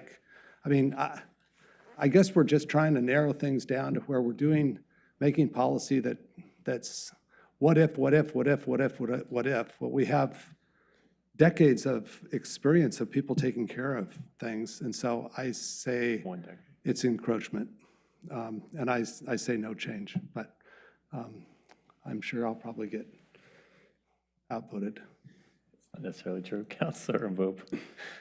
No, kudos to the, golf club that they took care of their trees and everything. I just, for the story is 3 years ago or 4 years ago, I was told that the golf course was taking, removing 72 trees. I am kind of, I don't know when you say in 10 years they only took 69. Maybe. Yeah, let me explain, and I apologize, I should provide more context. So I'm just focusing on minor forest management permits. That's it. So since 2015, they have legitimately, with that process, only taken out, I think, 65 trees or 68, I can't remember the exact number. It does not mean they have not taken trees out for other purposes. So they have applied for type 2s, which are subject to public notice and appeal. Through separate processes. So they have removed more trees than 65 or 68. Yeah, that's what But it was under different processes. So I'm just focusing on the minor forest management permit. No, but it's fair. But when I heard that, I said, no, they took more than that. Yes. Yeah, it's always good for the public perception that we say what happened. It's not, we are here for the public. And the golf course, we take pride of having a country club in Lake Oswego. It's part of who we are. It's part of our city. But no one should be above the law. All the citizens should be taken, in a real, face value. We have to, this is what you need to do. We need to know. And that's why I think, we cannot remove them from, they already have the status of being, have the status of having forest management. We can't. But we have, what happened that many people were shocked about that. I went there myself to protest that inside there, to see and for me, they were removing those trees for the convenience of golfing. We also, we always have to stick to the reality and to what we are. We just cannot, when it's convenient, it's this. When it's not, it's this. I don't think it's fair to remove trees just because you want to golf. That's clear. It's like a neighbor out there has also the right to clear a tree because they want to kick balls with their kids. So we have to keep them accountable. I'm not saying only the golf course, but everyone. And that's why I would go for a revised. They have to have the forest management thing. This is, they have it. They have trees, and they've been, even with those problems, they've been good steward of that thing. But they need to be required to show tree removal supports every time. And that's why I want to go to option B. Yeah, thank you. Okay, thanks, Councilor Boop. Councilor Afghan? For me, this is not about the golf course or not golf course, but the golf course is a good example to talk about. So, of the 60-some trees that have been cut over the last 10 years. Do we know what the reasons were? So the way that it works is you can remove any number of dead, hazard, invasive, emergency, what am I forgetting? Invasive trees. And then you can remove up to 6 trees per acre per year, and there's just no questions asked. I think it's akin to our type 1 process for, over-the-counter permits just on residential properties. So they don't have to specify a reason, but we did kind of look at the application, and some of them were that the trees had poor structure or had girdling roots, but some of them were probably because they were blocking the fair. I don't know the terminology, so I'm not going to. They were blocking whatever you need to block to play golf. Obviously, I'm not a golfer. So it doesn't, they don't have to specify a reason, but it does really limit. I mean, 6 trees out of an acre is not a lot of trees. Right. But it's still trees, and so I'm not suggesting that it isn't important. How many acres is golf course? 123? Oh, gosh. Yeah. It's a lot. It's more than you think it is, but yeah. You answered my question. Yeah. Here's my thought process. 5 acres is the public golf course. The No, it's more than that. club has Not the been a public. good partner with the city as well as a responsible property owner. They've done the minimum and they've done a great job. So that I have to say. They have been a responsible property owner. Check. The original people back in 2015, when they said forest management, I think they had good intent, but it has evolved over the last 10 years to something that it wasn't supposed to be. Again, this has nothing to do with the golf club. When we call something forest management, minor forest management, forest to me has a black and white definition. What we probably thought it's supposed to be a large canopy property, not a forest. And that distinction, if we can make that distinction, that these are not forests. These are private properties that are owned by private citizens, but they just happen to have 1 acre or larger canopy. And at that time, we wanted to give them some flexibility to maintain. It's not a forest, it's a private property. And if that is the case, we should apply the same rule consistently across everyone. Again, the golf club has been a responsible people, and then if the shift comes and somebody else new comes and they 120 acres times 6 trees, they can take out 700 trees in 1 year and we can't say nothing about it. And that's a holdup for me. So option B for me, regardless of if they're good, responsible people or not, we want to be consistent across the board. Thank you. Thanks, Councilor Afghan. Councilor Corey. I would say is, since we're now moving to a canopy-centric management system, looking at the overall, it probably does make sense for our forest management permit holders to demonstrate the benefit of what they do for the canopy. It's the system we're using now. The country club they have been good stewards. They are good stewards. And so I don't think they should have trouble with a system where they just show us what it is they're doing. I mean, obviously they're taking good care of it. Exactly. So I guess I would favor the revise the minor forest management criteria. Well, and it seems like that option B really is kind of what's happening in practice. Even large property owners, they are applying for the management permit and still having to apply for type 2s in certain situations anyway.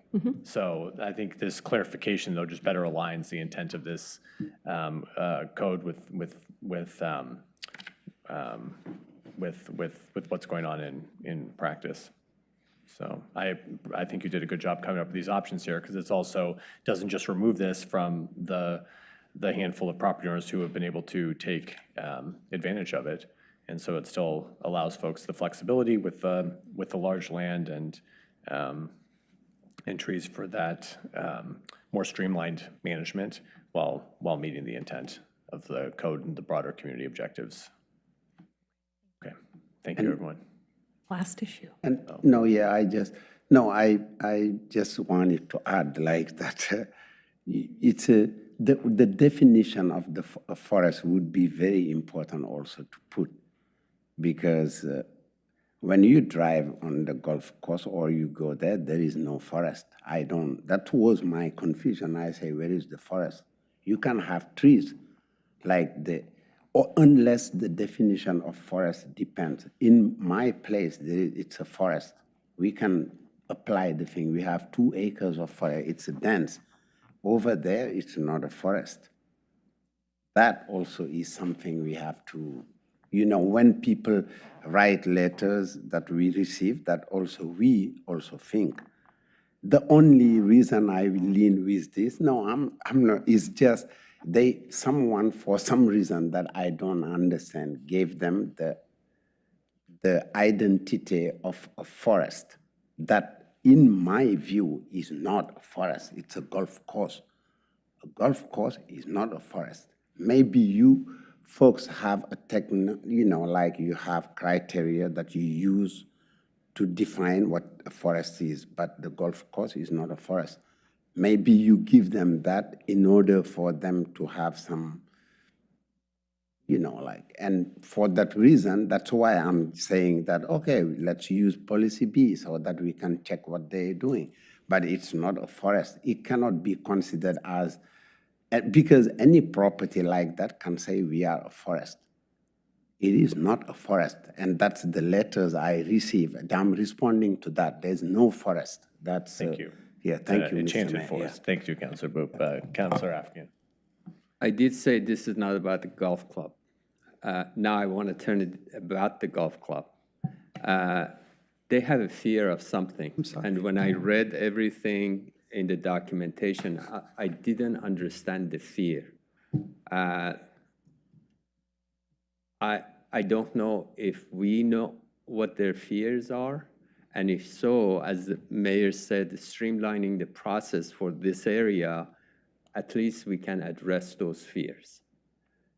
So again, when I read this, it's like, if DRC says yes and Planning Commission says, why are you looking at this? It's like, tell me about your fear. Or we need this in order to maintain, okay, you're doing that already, but what is the real fear so we can address that in the streamlined process? Thank you.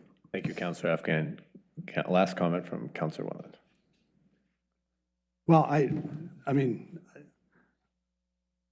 I think the conversation tonight is that we're unclear as to what really forest is and why is golf course land inside this policy. And so, I don't know, I think we have no reason to say that we've had any action by people that live under this current policy that has been, I mean, I don't know why people have a fear that all of a sudden they get to do anything they want. When you look at the policy that's in place now, there's a lot of limitations of what they can do. I mean, it's not like they have free reign to do anything they want to do with their property. Is that correct? Yeah, I don't We know already that had- I don't caught want to stick everything. you guys. We have so much still to go over. You know what? You guys talk. We had. This is my right. The I'm discussion, you can elected. comment, Councilwoman, but we're Yes. done with the question and answer period. So make your comments and then let's move on, please. Okay, then I'm going to make a lot of comments. I think in the big picture, we've heard from our community about change. For maybe to Councilor Afghan's question, they're unsure exactly of how this will affect them. And I think I didn't hear any overwhelming reason why we needed to change policy on them because they've been good stewards. So personally, I think it's an overreach, but I also think that there's confusion out there to think that they know what the policy is going to change to and how it's going to limit them in future operations. Any large landowner, it's not just the golf course. So anyway, that's just, I think we need more clarity. We certainly got a lot of feedback. And they're a huge constituency of our community. So I think it's important that we listen to them. And they own property, and I think there are certain property rights that come with it. So that's all that I'm saying. Thank you, Councilor Wetland. Okay, let's move on to the next topic. Thank you. Right. So we are on our fourth and last policy discussion item here. Hazardous dead trees on private property. We're asking council if the city should enforce the removal of dead trees on private property that pose risk to nearby private property. So as you can see from the existing code on the left here, currently requires property owners to address dead trees that are a hazard to the use of public property or public right-of-way. So this does not include any situations between two private homeowners, neighbors that are not the public. The key issue that we're addressing with these changes was identified at the beginning of the project to evaluate options for addressing dead and hazardous trees on neighboring properties. Current practice is to advise property owners that this is a private matter and offer resources for mediation services. In public engagement and stakeholder engagement, several residents mentioned that the code does not adequately address this issue, although one stakeholder interviewee who expressed this concern was able to find resolution through their HOA, and they were able to resolve this through the HOA. This code section was actually modified in 2013 by ordinance number 2617 to limit dead trees as a nuisance only to those trees threatening public property, as it is now. The change was made in response to a large number of complaints received by code enforcement staff from private property owners that wanted the city to force neighbors to remove a tree that they believed was dead or dangerous. The code was modified due to the amount of staff time and resources it takes to resolve these types of complaints. And the code amendment was as drafted would resort back to the pre-2013 code. If we proceeded with the policy A to maintain the current approach, an advantage would be that this avoids new regulatory enforcement burdens on the city, and it would limit the ability of enforcement staff to address other priority issues.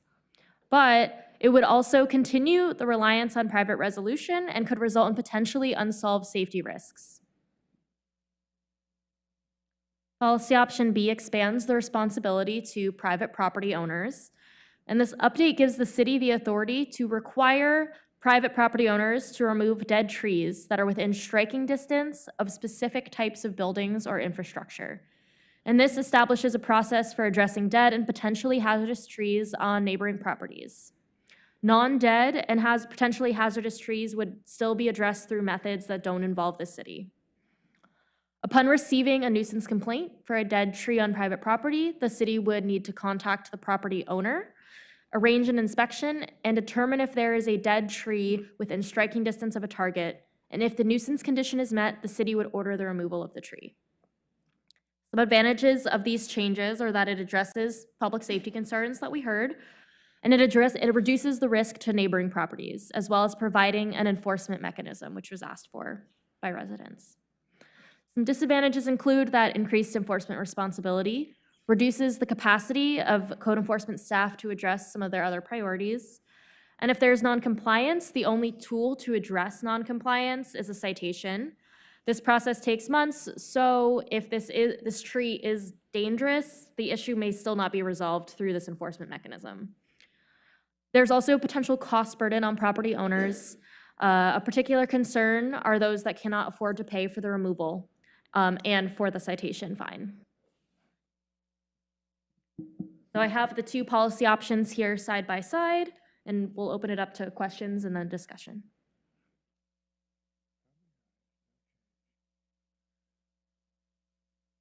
So no change, it just stays to the hazard on public property or in the public right-of-way. Right.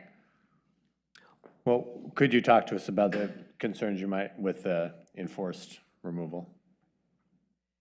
Yeah, so if it was purely on private property, I mean, there's a number of concerns that come up, and our current code enforcement officer is not a fan of this proposed policy. I'll just say that because it was changed in 2013, because we do get a lot of volumes of calls, unfortunately. And some of the issues that come across are the fact that sometimes the trees are not clearly dead. I know it can seem that you can go out there and, okay, well, yeah, if a tree has no leaves and it's a fir and it's clearly dead. But it often isn't that clear. And so we have to then get into the issue with them as to whether the tree is in fact dead. Sometimes it's unclear whose tree it belongs to. And so then there's sometimes a property ownership dispute that arises out of it. Sometimes the neighbors are just not getting along, and then we're kind of getting embroiled in that type of process. And in a situation where there's a neighbor who is an absentee property owner and is hard to get a hold of, then it takes staff time to track that person down, to try to, give them the notice, et cetera. So there's a lot of things that add to the time and effort and costs that go into these types of complaints. So it is something that the city has done in the past, but it does take away from the ability to focus on other priorities. So this would be a reversion back to a prior policy. And so we wanted to make it clear that this actually was changed in 2013 for this very reason, that it was staff intensive. Why is it back? What's that? Why is it back? It is back because it was an issue that was brought up as needing to be addressed. It was something actually the council had heard testimony on and asked us to address it as part of this. Came from us. Oh. So I apologize, but you did get testimony and asked us to look into it. Okay, Councilor Corrigan. So it's messy. It's messy either way. The thing that I find really unacceptable is potential unresolved safety risks. If there's a big tree out there, I think we're going to have to take it on. To ignore it, I think, is just not responsible. So you favor B? Yeah. Okay. Councilor Afghan. Has the city attorney seen this language, putting the city between the property owners? The city, we did have our land use attorney review all of the code amendments, yes. Okay. I'm struggling with option B, putting the city in a private dispute. So, no change. Okay. It's a tough one, I mean, but. All of them are tough ones. Yeah, no, I know, but this honestly, option B, for me, it's unacceptable that you have a tree, it's dead, and you don't want to remove it. It's just, you refuse, there should be some authority that say you have to remove the trees. If you don't, maybe even go further that we are going to remove it and you pay. Maybe we cannot do that legally, but I think I would go on to enforce removal. I mean, yes. John, okay, thanks, Councilor Wu. C. No, no change. I think you're getting into a lot of different things. I mean, I don't know if people realize that if a tree falls down and hits your house from a neighbor, it's not your neighbor's fault. Your insurance covers it. So I think the insurance companies deal with all this stuff all the time, and I think the less we get involved in it. Do we have a lot of trees falling out of neighbors' homes that are dead? I personally am not aware of any. I'm not going to say it doesn't happen, though, but I'm not personally aware of that. And I did speak to an insurance agent, broker, about this, and Councilor Rundland is right. Generally, if a tree, either healthy or dead, falls from a property onto another property, it's the property it fell onto is responsible for it. He did indicate that if a property owner puts the neighbor on notice that there is a dead or hazardous tree and it falls, then that person is more likely to be held liable rather than the property that it falls on. That's right. And sometimes the insurance companies will get involved because if it really is dead and they're put on notice, they'll say, hey, you have to remove this or we're not going to insure your home, you know? Yeah, and I did ask him about that too, and he actually said that dead trees on neighbored properties, they said insurers usually don't have a particular issue with that unless it is right next to a house to be insured, so. Yeah, if it's just a dead fruit tree or something, yeah. Well, I do think, and I can understand why people would be concerned about this, and if it seems simple, like, oh, well, there's a dead tree, they're not doing something about it, the city comes, everyone cooperates, and and it goes away. But that is never how it works. No. They will trespass the city from their property. They won't even let code enforcement come take a look. They'll fight it for months. It wastes, you guys talk about costs. Yeah. You want to know how much this costs? A tremendous amount of city time and resources between what is oftentimes just a dispute amongst neighbors, and this is just a symptom of it, not really the not really the issue at all, because two neighbors that are otherwise getting along, they cooperate. You go and say, hey, I'm concerned about this tree, you have it looked at, and they do it. These are folks that are fighting over everything, and then they involve the city as to be the arbiter, and it's a challenging It's position messy. for us to be in. It is messy, and I do think there is other recourse that people can take through insurance, and again, and they're oftentimes not even the dead, they're just concerned trees. I'm concerned about the neighbor's tree, that's what we hear from, but they're not dead. They probably wouldn't even be the moderate risk. So I also favor policy option A, but we recognize there's a little divide on this, and we do have two counselors missing, so like the first topic, we'll note the lean. Yes, thank you. It's been noted. All right. So I know it's getting late, so we have concluded our final of the 4 policy options. And of course, if there's anything else pressing, we can answer questions. But before we open it up to that, there's some next steps that I'd like to just go over quickly.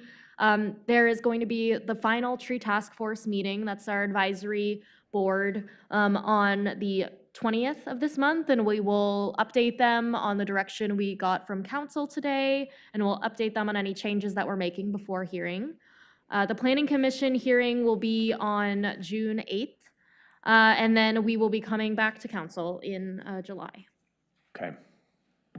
Great. Thank you, Sarah, for leading the presentation tonight. Jessica, Morgan, Daphne, thank you all, support team. Great job taking us through these amendments. Now, if there are The others. really difficult ones for you guys. They We were, didn't and hit this your isn't even 50-minute everything. window, though. So let us know if there are, because I know there were lots of items that were very difficult to get kind of consensus. We've had lots of broad feedback on a lot of these topics. So I guess when we come to the final public hearing, you can make us aware of any remaining, items that are still kind of question marks. But we really appreciate all of you and all of the community members, all of our advisory boards, and so many other community stakeholders who have weighed in, because this is just a snapshot. I mean, although the rest of them have gone through and really helped narrow down all of these other broad policy topics, and they're doing a really good job thinking through these items, and you're doing a good job leading them through the discussion. So thank you. Thank Good you. We'll job. pass on your words when we see the task force as well. Thank you. Thank you. Let's take just a quick 5-minute recess.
the lighter summertime, and that's kind of how the development works. We're in the winter if you're wondering. Oh, okay. We've been for a few years now. Okay, so we are back in order, and at this time, I'm going to recess the city council meeting and call to order the redevelopment agency, the meeting of the Lake Oswego Redevelopment Agency. And we have one item of business on the LORA agenda, and that is an update on the North Anchor project. So we are joined tonight by Eric Kress with Urban Development Partners, and we also have, and of course, his team, the NATOs, and Megan Bronstein, who is our redevelopment and economic development program manager. I think, is this your first time before the council? It's great to have you here, Megan. Yes, thank you. Step one, get the mic to work. And thank you all for being here. So Eric, we'll turn it over to you. Actually, I think I'm going to do the introduction. Oh, you're doing if that's it. okay. Okay, please. Mayor, board members, my name is Megan Brunson, as he just stated, the new redevelopment and economic development program manager. I'm excited to be here. Before we let our urban development partners give an update on where we are with the North Anchor project, I wanted to give you a little bit of background just to make sure that we are all starting from the same space and not still talking about trees or Cinco de Mayo.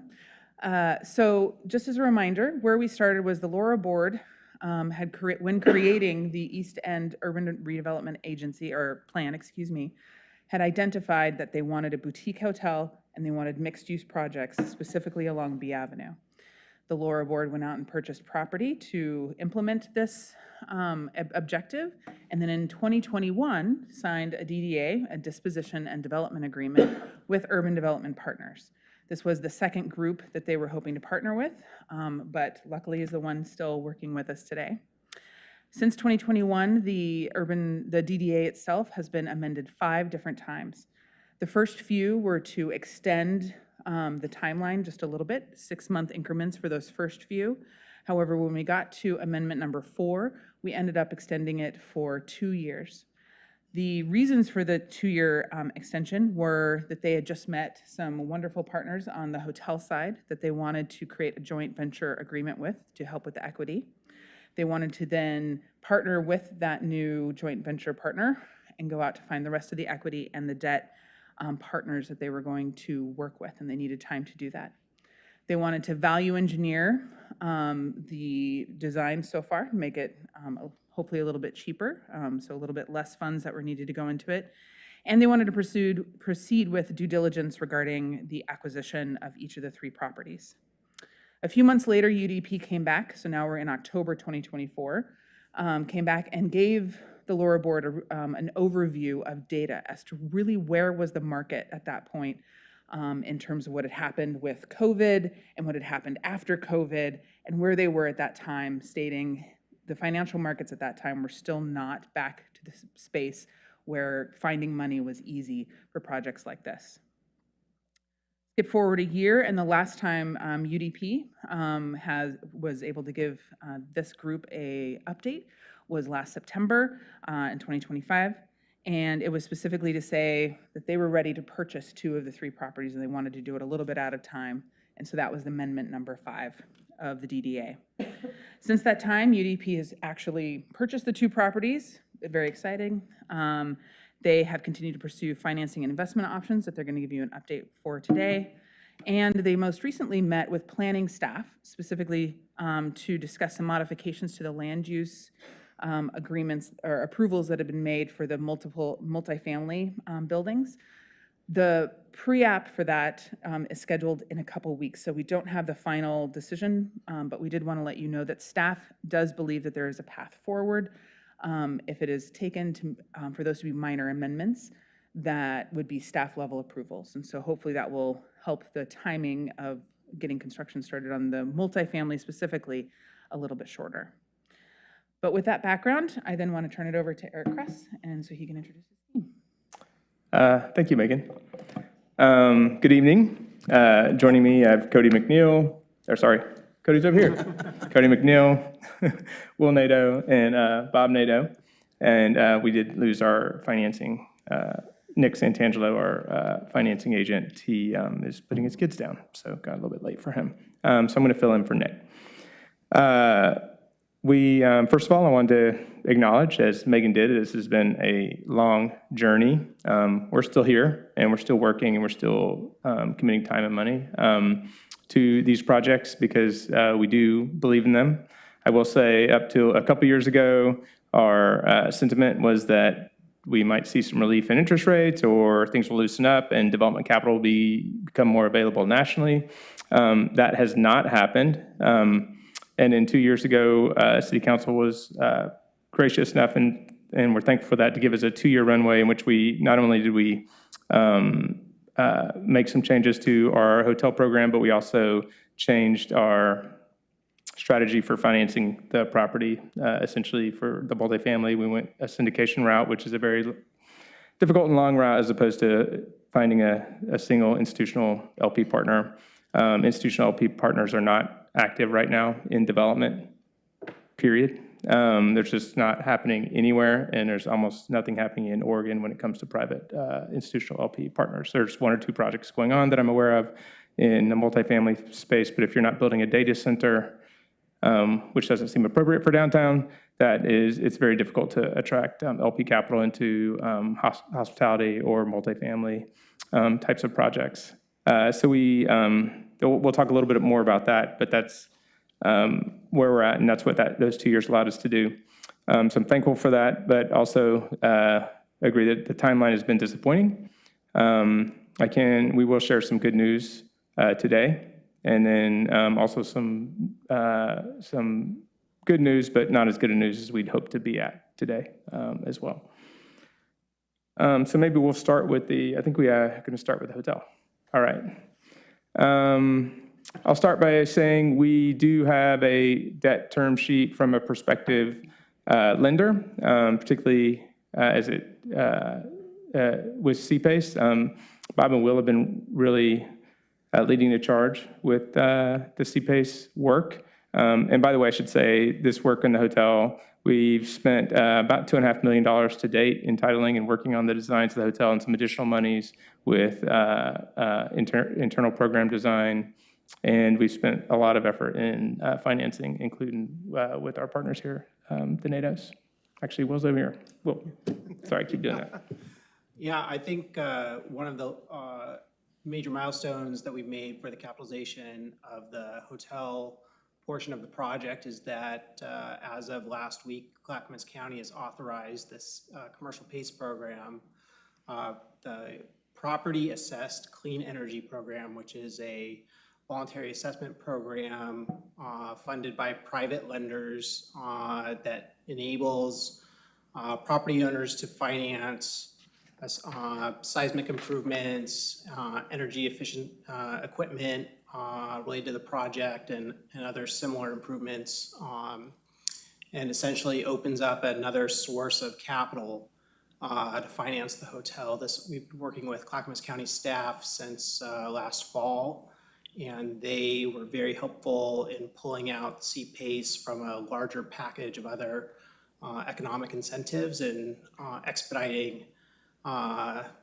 their implementation of that program. And so I've got an email sitting in my inbox from Clackamas County staff, and they're ready to discuss moving forward with CPACE with us and our lender that Eric mentioned, from whom we have a term sheet. So that's very positive on the hotel, and kind of fills in a missing middle, so to speak, in our capital stack on the project. And we've got, I'll say that's been probably the most positive portion of our hotel finance, in addition to executed term sheet that we have with one prospective lender. We've also have indicative term sheets from several other lenders, so I think there's multiple avenues to move forward with CPACE on this project. And then I can also talk about the programming. There's been one major change to to the hotel, and that's the addition of this thermal spa. I don't know if you recall, but the hotel had a 1,300 square foot kind of massage therapy focused traditional spa in the program. We've since expanded that to a much more substantial contrast therapy focused spa to bring the hotel amenities in line with market, and also bring the economic returns also in line with market expectations as we go and speak to potential equity partners. We've also brought on a full consulting team to assist with that endeavor, including programming and spa business consultants, additional design staff, and that process continues. And then Eric has also made excellent progress on shifting our parking strategy at the hotel, because the spa expansion to stay within the envelope of the hotel building, it does reduce the amount of on-site parking inside the building.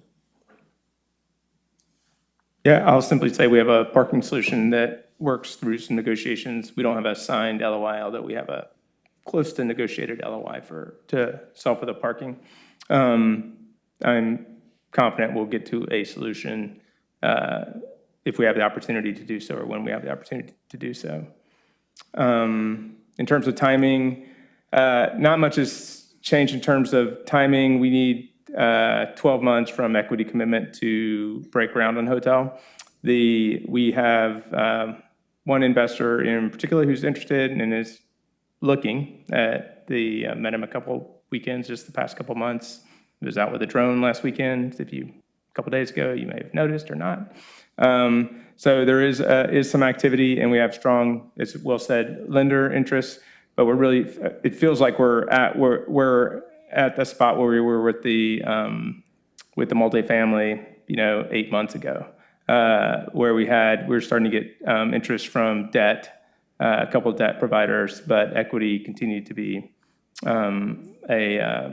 a significant lift until we move forward with the closing on the land, which kind of unleashed some things in terms of syndicating the property. I think that's, I guess, for the hotel, what I would say is that what we're requesting is a more modest request in terms of DDA amendment, is to give us a little bit more time through the end of the year to wrap up these or work through these conversations that we have with current equity providers that are looking at the hotel. I will say that by the end of the year, we would likely request a check-in just to see, how much stamina we collectively have with the hotel. Even though we feel like we're making really strong progress, we understand that the city is, and we all have been waiting a long time for this, so we're open to exploring other options, but we'd certainly like to have some time to wrap up these current conversations that we have that could turn into a reality for us.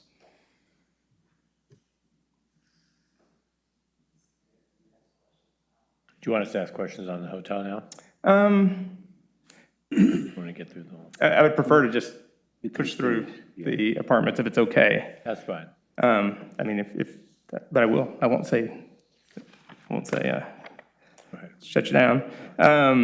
Okay, so high level on the apartments project, we've spent, including the land acquisition, $5 million to date. Our current plan, assuming if the city council approves our request, is to spend another $1 million in equity that we've raised through the end of the year to demolish the current office building at First and B. That's in parcel B, which do we have a map of parcel B? There's a thumbnail. Okay. If you squint, you can see apartment parcel B. That's the office building that some of you, and particularly Councilor Afghan has pointed out is problematic. And we would move forward with demoing that along with completing required permitting that we need to do. We have to take the property back in through building permits because of the time that's lapsed. So we would expend those monies over the next few months and proceed with that demo and in preparation for breaking ground on parcel B. We've made a lot of progress in the last 2 years, but even in the last 8 months in terms of debt, we have 8 debt term sheets right now. They're attractive from prospective lenders. A couple things have happened. One, like I said, we've acquired the land. 2, we've made some refinements, minor refinements to the building, and we have a game plan for additional refinements that we hope to be able to get through staff review that will bring those term sheets to fruition. And we've also had some success with raising capital, partially because there's been a little bit of lowering of construction costs.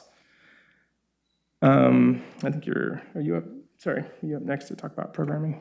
Yeah, building on what Eric had mentioned, one of the key updates since the execution of Amendment 5 in the fall was the approval by DEQ at the state level for the underground storage tank abatement that we know to exist on Parcel C. The city had done some work prior to us acquiring the sites in the fall, but we know more work remains. So this was our efforts to get that state approval on what our remediation plan will be. And as of December, I think it was December 30th, we now have that approval in hand. We've also been working since the Amendment 5 execution in the fall on, as Eric and Megan mentioned, refining the design to best meet the market without jeopardizing or sacrificing the design excellence of the apartment buildings. I have an outline of what those scope refinements entail. The key points to recognize are the progress made on the pre-application conferences. We had one in March. As Megan mentioned, we have a follow-up in the next 2 weeks to review with staff the path forward on how best to fit these design improvements through a staff level review, which will save the project approximately 2 months of time. That third bullet I want to reiterate is that nothing that we are proposing to change the design by will erode the design quality that we've set out and that was included in the original solicitation. That stays at the forefront of each of these proposed refinements. But we are looking to improve the construction feasibility and the simplification of where we can smartly. Timing. Right now, we are, as Eric mentioned, prepared to spend an additional $1 million through the rest of the year to demolish the existing office building on Parcel B. We are also expecting to incur additional pre-development costs as we take that design refinement package through its approval process, and then that leads to permit application and permit review process. If you add all that up, currently we are expecting the groundbreaking early into 2027 on the apartment project. But the important note to make on that is that we now have an opportunity to accelerate, to beat that groundbreaking timing by up to 2 months, which would put us into December, more or less, of this year, 2026, as the groundbreaking event for the multifamily or the mixed-use component, as it's sometimes referred to. In the coming weeks, we will validate that path forward to realize the schedule savings, so it won't be hypothetical at that point. We will have certainty on the path ahead. The last 2 bullets there speak to, once we do break ground, how long does it take? Right now, the project is contemplated as a single-phase delivery, totaling 18 months. That would be for both parcels B and C. In a sequential or phased delivery scenario, Parcel B would start first, followed by Parcel C. In a phased delivery approach, the total duration of construction would be the 34 months you see there. And the reason we're presenting two scenarios is, as of today, we have a very high degree of confidence we can execute on a two-phase delivery. We have those monies raised, and we have the debt term sheets reflect that we can do that over the next few months. Frankly, our gap is not huge to be able to do a single delivery, but we just want to convey that if nothing else, I don't know, if something else, I know if we have another black swan event like we tend to have, at least we can commit to doing a two-phase delivery at this point. But we fully expect to do a one phase. Am I up for closing here? Okay. So the request with the amendment is to give us enough runway to just move through brute force execution and move to construction on as it attains to the apartment delivery, so we can just get moving and break ground and get tractors out there and clean up that site and get a building up. So with the, I guess we're back here asking one more time for a little bit more time, but we're in a higher, much higher place of confidence in terms of being able to get actual work done within, by the end of the year. And in terms of demolition, we can certainly have that done by the end of the year with a little bit of help from Megan and the city staff team here. We could potentially pull that in further. Okay. Thank you. Thank you. So just on the multifamily, you know, just to recognize this is kind of a new plan here, this phasing of the two parcels, right? And part of our interest all along has been ensuring that, you know, the financing is in place before, and we, you know, carved out the exception to close on the property with you all with the clawback, knowing that provided, you know, just better circumstances for you all to finance the project, you know. So we understood that. But that, you know, our concern with any partner would be once they start, are they going to be able to finish it? And so now we have this, you know, you're asking us to allow you to start on the middle parcel of the 2-block without the financing to do parcel C. Can you help us understand, so that's a big risk, you know, and then extending the construction period, almost doubling it, you know, and that's a big impact to all of the neighbors, you know, down in that area. Is there something about the phasing itself that would, aside from more time, that would help facilitate the final financing for parcel C? Yeah, it's a fairly common strategy, actually, when financing is difficult for a project, is to phase it. You'll see it. I mean, if you're in this business, you see it fairly often. In order to build any building, you have to show margin. So we'll generate margin, so the building's got to be worth more when we complete it than it costs to build it.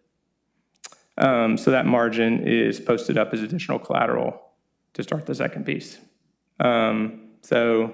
If we didn't raise any more money, we'd post up the entire first building to start the second building and complete that without having to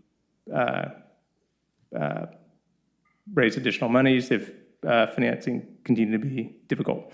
I think probably what is more likely is that 34-month period is a kind of a worst case scenario, right? You have to complete the entire first building.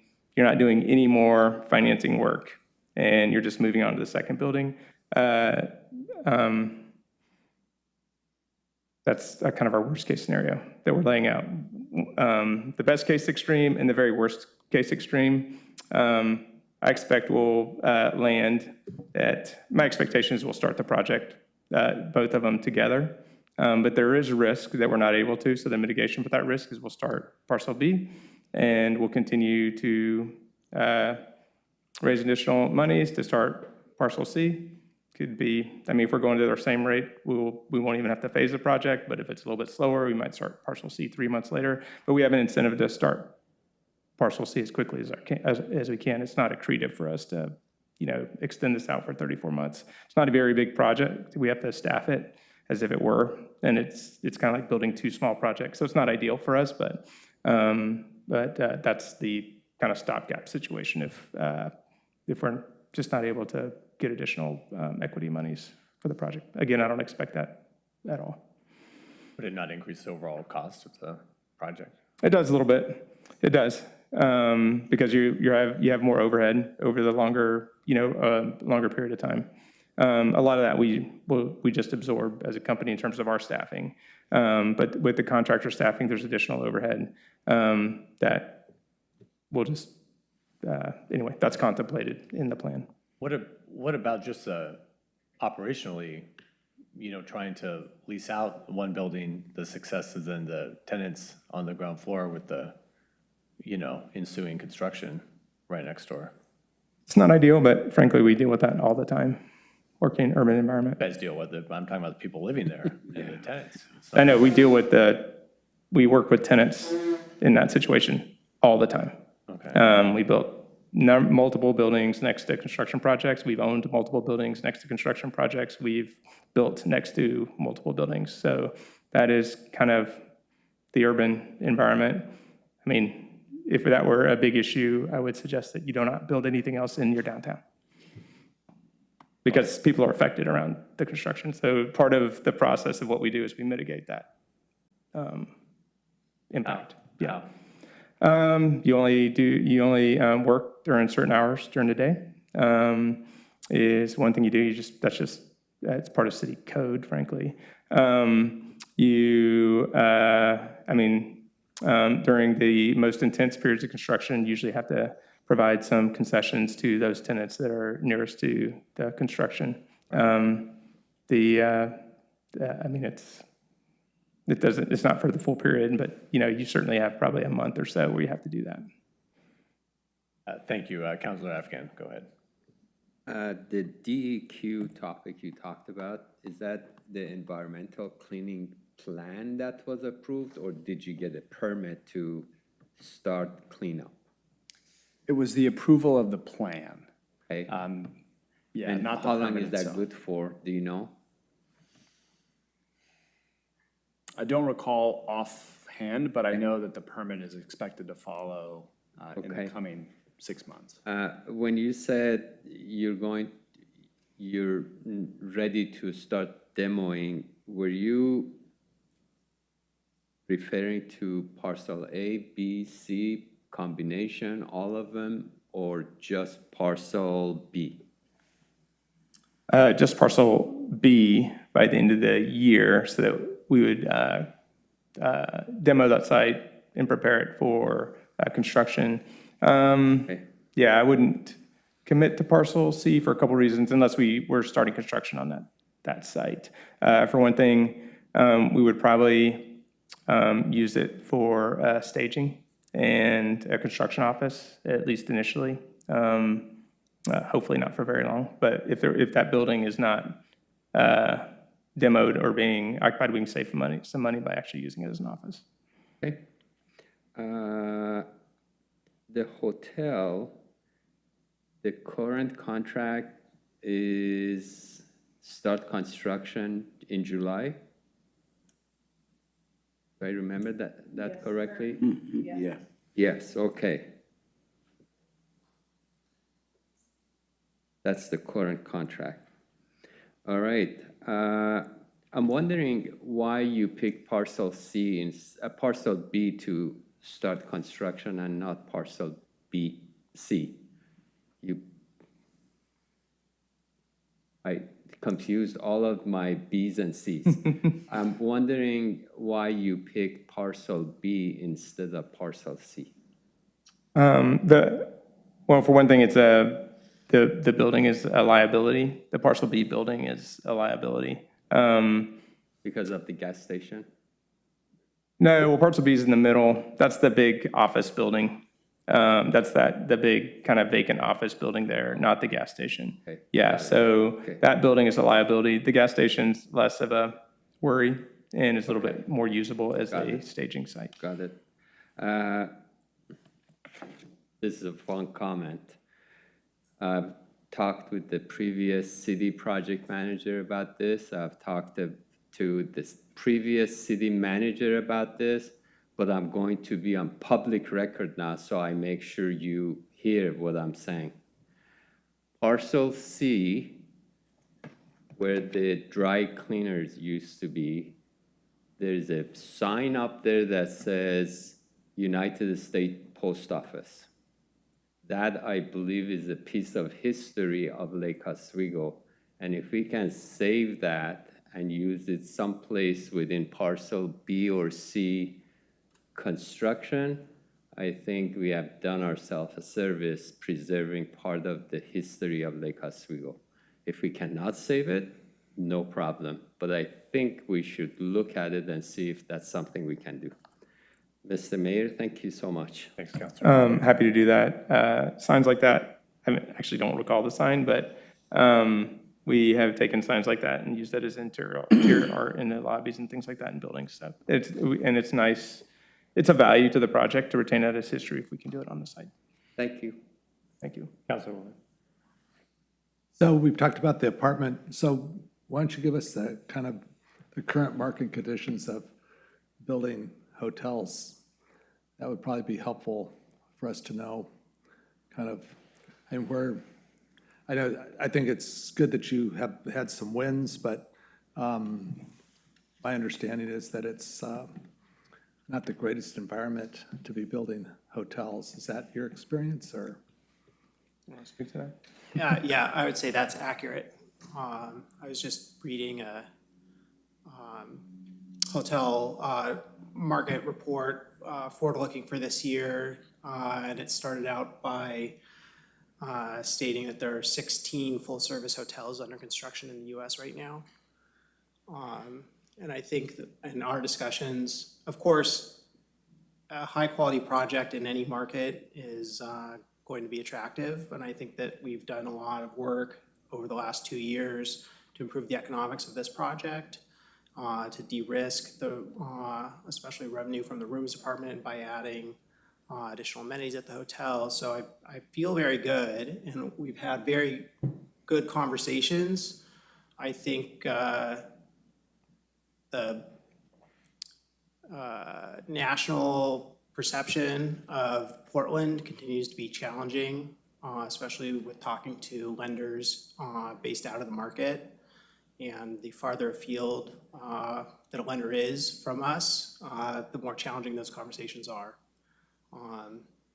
Once you can get them out to Lake Oswego and they can walk the site, walk downtown, exist in the community for 48 hours, those conversations become easier, but getting people on site to look at the property, it's challenging. It's a difficult time for hotel development, and although in our last round we were value engineering the hotel, now we've added a lot of additional scope onto that project, and so cost control is still challenging for us. Well, you should talk a little bit more about the thermal spa and what that adds to the hotel. Yeah, so one of the major trends in hospitality in the last 5 to 7 years has been a shift from focus on food and beverage to a focus on wellness, and kind of the merging of the wellness industry and the hospitality industries in a more substantial way, where you're now seeing projects that aren't 5-star destination hotels have a serious focus on wellness and a serious wellness component in that project. And so we're just trying to address that change in consumer preference in this project. And I think that the concept that we have is really good. I think it's a really great fit. We've gotten excellent feedback from people who understand wellness a lot better than me about that. And I'm just really happy with the team that we brought on in that additional programming in the hotel. And the other piece that I think is going to really be additive to the hotel is the day pass to use the spa and the plunge pools and the spa isn't just an amenity for a hotel guest. It's really a community amenity focused on day pass and membership users. So it's not. We hope that there's a large guest capture because we've modeled that in our underwriting. But I really think that these types of contrast therapy spas are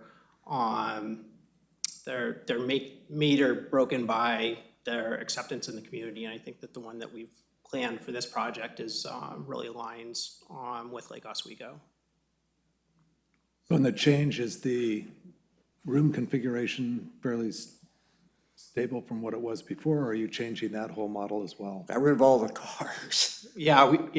Oh, okay. Yeah, we just tried to add additional, revenue generating space into the existing envelope and leave the guest rooms and guest floors alone, and then take some space that was kind of underutilized and just activate that. My dearly beloved cocktail lounge is going to be serving, God help me, smoothies and things with vegetables. Hopefully, all I want are olives, but it'll be a little bit more interesting than smoothies and things with vegetables. But designer vegetables and designer smoothies, right? You can probably spice them up a little bit. So in the concept, are we like still dreaming of putting a hotel in? Are we like think it's still going to be a reality? Do we kind Well, we have the thing that was hard was that you had to have the county approve this loan program, and everybody's using CPACE and coupling it with a conventional lender. So basically, they split the loan portion between them, and they kind of moderate their risk that way. And so now that the county has officially approved this, then the next phone call to Will or the email was, here, we need to sit down and write the program and make the loan. And so it got actually the term sheet that we have, and then there are other CPACE lenders, and they often partner with a private lender on, because they're kind of lending on the project. And then I think, we haven't wanted to go out and syndicate the equity when we didn't know when or if or what the pricing would be on the debt. But I think it's all kind of coming together quickly. So we do have equity partners interested, or is that a startup That's going to be kind of a startup. Yeah, I mean, we've had one equity partner look at it and underwrite. Another is looking at underwriting right now. Like, actually is underwriting, has had staff out. But it's not there's not overwhelming demand, as Will mentioned. I would say where we're at with the hotel is in some ways similar to where we were, 9, 12 months ago with multifamily, where you were seeing these shocking trades of apartment buildings at, pre-foreclosure numbers that were eye-raising, similar to almost like office. So we had a number of those that were shocking and scared off capital. We're just at a point of green shoots on the multifamily. I mean, I haven't done research on this, but I would love to see the number of public-private partnerships that were privately financed in the state of Oregon in the last 5 years. I would gather that this may be the only first one that will break ground, assuming we get an approval over the next months, over the last 5 years, but maybe not. Maybe there's one or two others, but I'm not aware of them. So I would say, we're at a spot, a few months, maybe 9 months ago or 12 months ago, where that's what it felt like with the multifamily, and we were able to see some positivity and just some hard work rolling up our sleeves and changing our financing strategy. With the hotel, we have one institutional investor looking at it, as I mentioned, but they've not signed anything yet. So we don't have them. I can't tell you that we have a partner right now.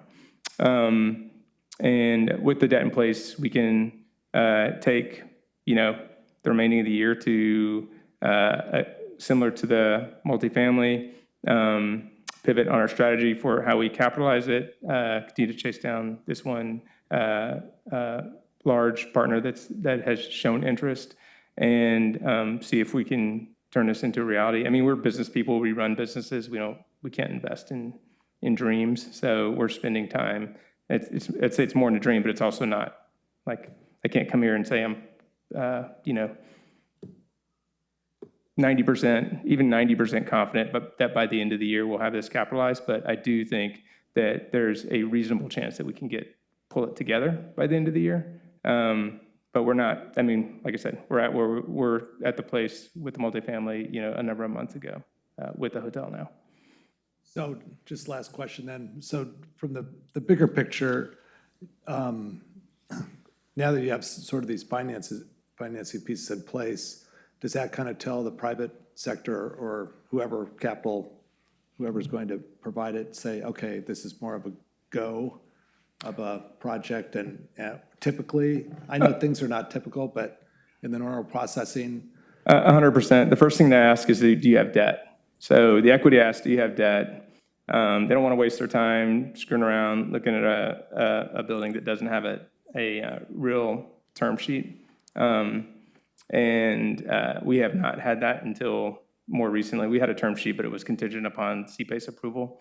At this point, we can say, we're confident we'll have this term sheet's a reality, within, when do we think we're going to see actually get the administrative components in place, do you think? I don't think, well, they haven't given us a timeline, but Okay.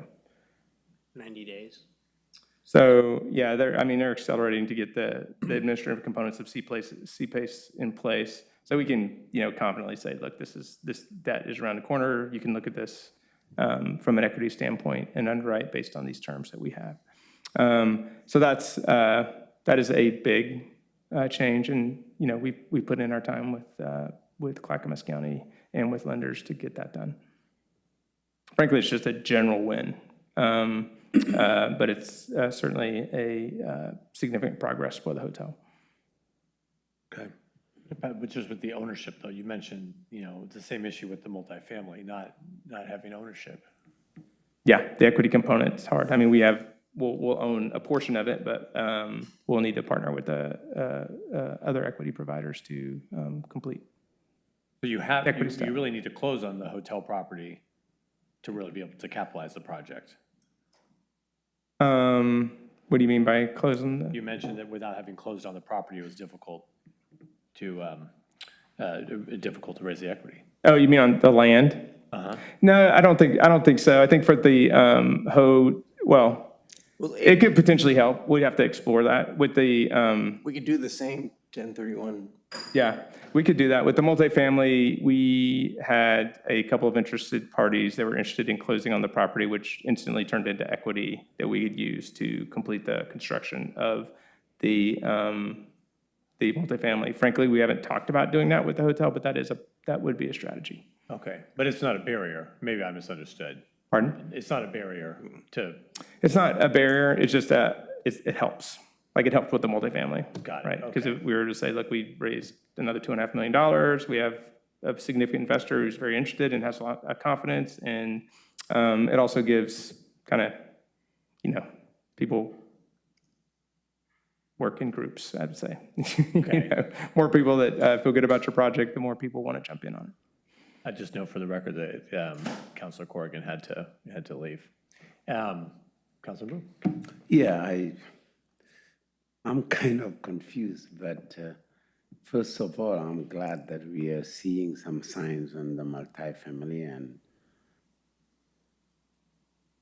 my question is, like, on the debt term sheet on the hotel, is it for the whole or just some investment that's a part of the construction, or is it for the whole construction? That is the debt component of the hotel. So, you know, just like when you're buying a house, you have the equity component and the debt component. So it's the debt component of the hotel for construction. Yes. And the way CPACE worked, it's a construction permanent loan. So it actually rolls into, I think it's a minimum of how many years? It's usually I think ours is a 25-year. Yeah, and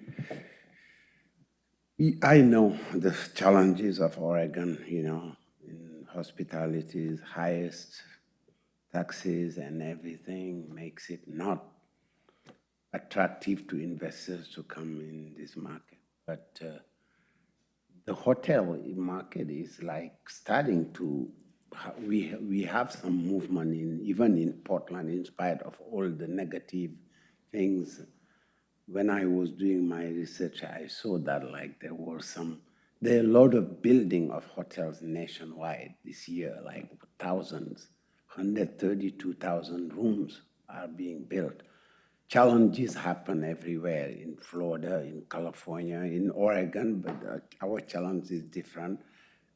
My colleague used to say that, you know, the taxes, I mean, when you see that Oregon has the highest hospitality tax in the nation, it's like kind of difficult for people to bring their money. But I'm just like happy that you're still doing the hotel and that it's maybe in less than a year. I just really want to hear that because I have been here like for now, we are our 6 years on council, and it's we've been giving, you know, because we know you are in good faith, but also we want people to understand that Lake Oswego is the good partner to do business with, that we are understanding. We work with all investors that are coming to our city. But, you know, what people are asking me every time, what is it going with North Anchor? And sometimes I just don't know what to say. I'm glad today you showed their progress, that we're gonna break ground soon for the multifamily and maybe, and my question also is that while we are, if it's like the parcel B is occupied, I hope the building, what I want to say that the hotel building will start sometime after you break ground for parcel B, because I don't see people living in like these properties are just one street away, and the noise, even though you did it, it's a problem. And when it comes from the same owner, it's even more problematic for people who, you know, if it's the neighbor who's doing that, you can explain, oh, it's the neighbor, but it's us. Like it's you own this and you are making the problem for the occupant. You know what I mean? So I don't know what we can do, some magic to, you know, like when we break ground here, we starting the construction of the hotel so that, you know, we don't have, because building a hotel is not gonna be like a year. It can be more than a year to build, to complete. And a year of noise in this will be a little bit problematic. Yeah, it will take more than a year, and I agree with you, Counselor. It's worse for you if it's if it's not neighbor, but it's actually better for the actual residents if it's the same owner. When we did work on Division Street, we did multiple buildings, and we can actually just manage it better because we own the next building. So we can tell the contractor, look, we said don't start before 8 a.m. If it's someone else's contractor, it's just harder. There's a longer communication chain for that. We can also mitigate by giving gifts and things like that to our tenants, and we can appropriately assign the cost of those gifts to the project that's causing the disruption, which is easier when you're dealing with your financer who's wondering why, you know, you're having to give concessions because your neighbor's making, so there's just less dispute. But it is harder for us because we're having to put more management into it. So that's why we would prefer to, particularly B and C to start all at once. The hotel, I'd say. We would prefer to start the hotel. We would prefer to, yeah, at the same time. It's just unlikely we'll actually start all three at the same time. What's the likelihood that you start both construction, the hotel and, or it's not like foreseeable, like it's not possible? We're further along in the design of the apartments, and the path between today and groundbreaking is shorter on the apartment than it is on the hotel. But how, my other question, which may not be fair, but like, do you think that in December, when you come here, you're gonna have the financing of the hotel? Like everything, like? 6 months. We're gonna do everything we can to bring that in the next 6 months. I mean, over that 6-month period. So, it's an uncertain world, so I'm not gonna sit here and tell you, yes, we're gonna have it, but we're gonna do everything we can, and we've just pulled the debt together with the CPACE, so it's kind of a new opportunity for us to reach out and see what kind of traction we can get on the equity side. Yeah, because honestly, like, I just want, like, in 6 months, in December, you come and there is no hotel. What are you gonna tell us? Like, is it fair that we say, okay, maybe you cannot pull out this thing. Maybe you cannot do this project. Is it fair to say that? Because it's been like every time, 6 months, a year, and we've been doing like, and we will work with you, like, for sure. But there is some point when we say, maybe objectively, like, we should see some. And that's a conversation we'll be willing to have with you and work with you on that. If we're not seeing progress by the end of the year, it's going to be on that front. That's going to be hard for us as well, not just the city. Yeah, that's right. Yeah. So and I hope you the best. I hope for the best. I was very encouraged when I saw Mr. NATO coming. We discussing all of that. And Eric, I know also all the hard work you're putting in this, but we just, everybody wants this thing to be done, like, and I would like, John won't be here to put the things. Been 8 years for me. Yeah, but if George can. I was a teenager when we started this project, and I just wanted a bar. And I turned 21. Right? Particularly when I was working in California, I had kids over the span of time of getting a project going. Well, people want it because it's a very attractive project. You're bringing forth something that's very desirable. And I think all of us can see the effort that you're putting into it, the pivots you've had to make on all respects on the cost side, on the program side, into continuing to try to bring the project forward. So we definitely see all that. You've given us, items to consider that we have to go back and think of, and then I know we'll all be talking again here soon. At the next meeting? Yeah, at the next meeting. Yes. So it's late, and we have to have further discussions. So I really appreciate you all being here, sharing the updates with us. We appreciate your hard work and your creativity in this project and working to continue to deliver it. Thank you for your time. Lakewood is a good city to work with, and I also want to convey our thanks to the staff and your team. You have a good team here, and they're realistic, and they're willing to problem solve and work creatively with us, which has really moved the needle with the multifamily and get us to the point where we are, and we hope to get there with the hotel as well. Thank you. Thank you, Eric. Bob and Will, thank you. Cody, thank you. Thank you. Megan, thank you. Thank you. Okay. With that, I'm going to adjourn the redevelopment agency meeting and reconvene the city council meeting, and then ask if there's any information from council. Hearing none. Any information of city manager? Okay.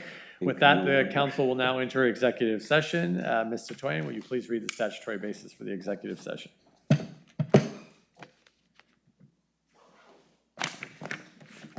The Lake Oswego City Council will now meet in executive session under ORS 192.660 Sub 2 Sub D to conduct deliberations with persons designated by the governing body to carry on labor negotiations, and subsection F to consider information or records that are exempt by law from public inspection.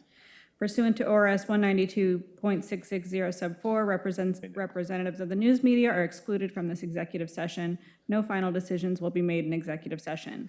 Following that, the Lake Oswego Redevelopment Agency will meet in executive session under ORS 192.660 Sub 2 Sub E to conduct deliberations with persons designated by the governing body to negotiate real property transactions, and subsection F to consider information or records that are exempt by law from public inspection. Representatives of the news media and designated staff are allowed to attend this executive session and are specifically directed not to report on any of the deliberations except to state the general subject of the session. No final decisions will be made, and then at the end, we will adjourn the meeting. Thank you very much. Okay, we will recess and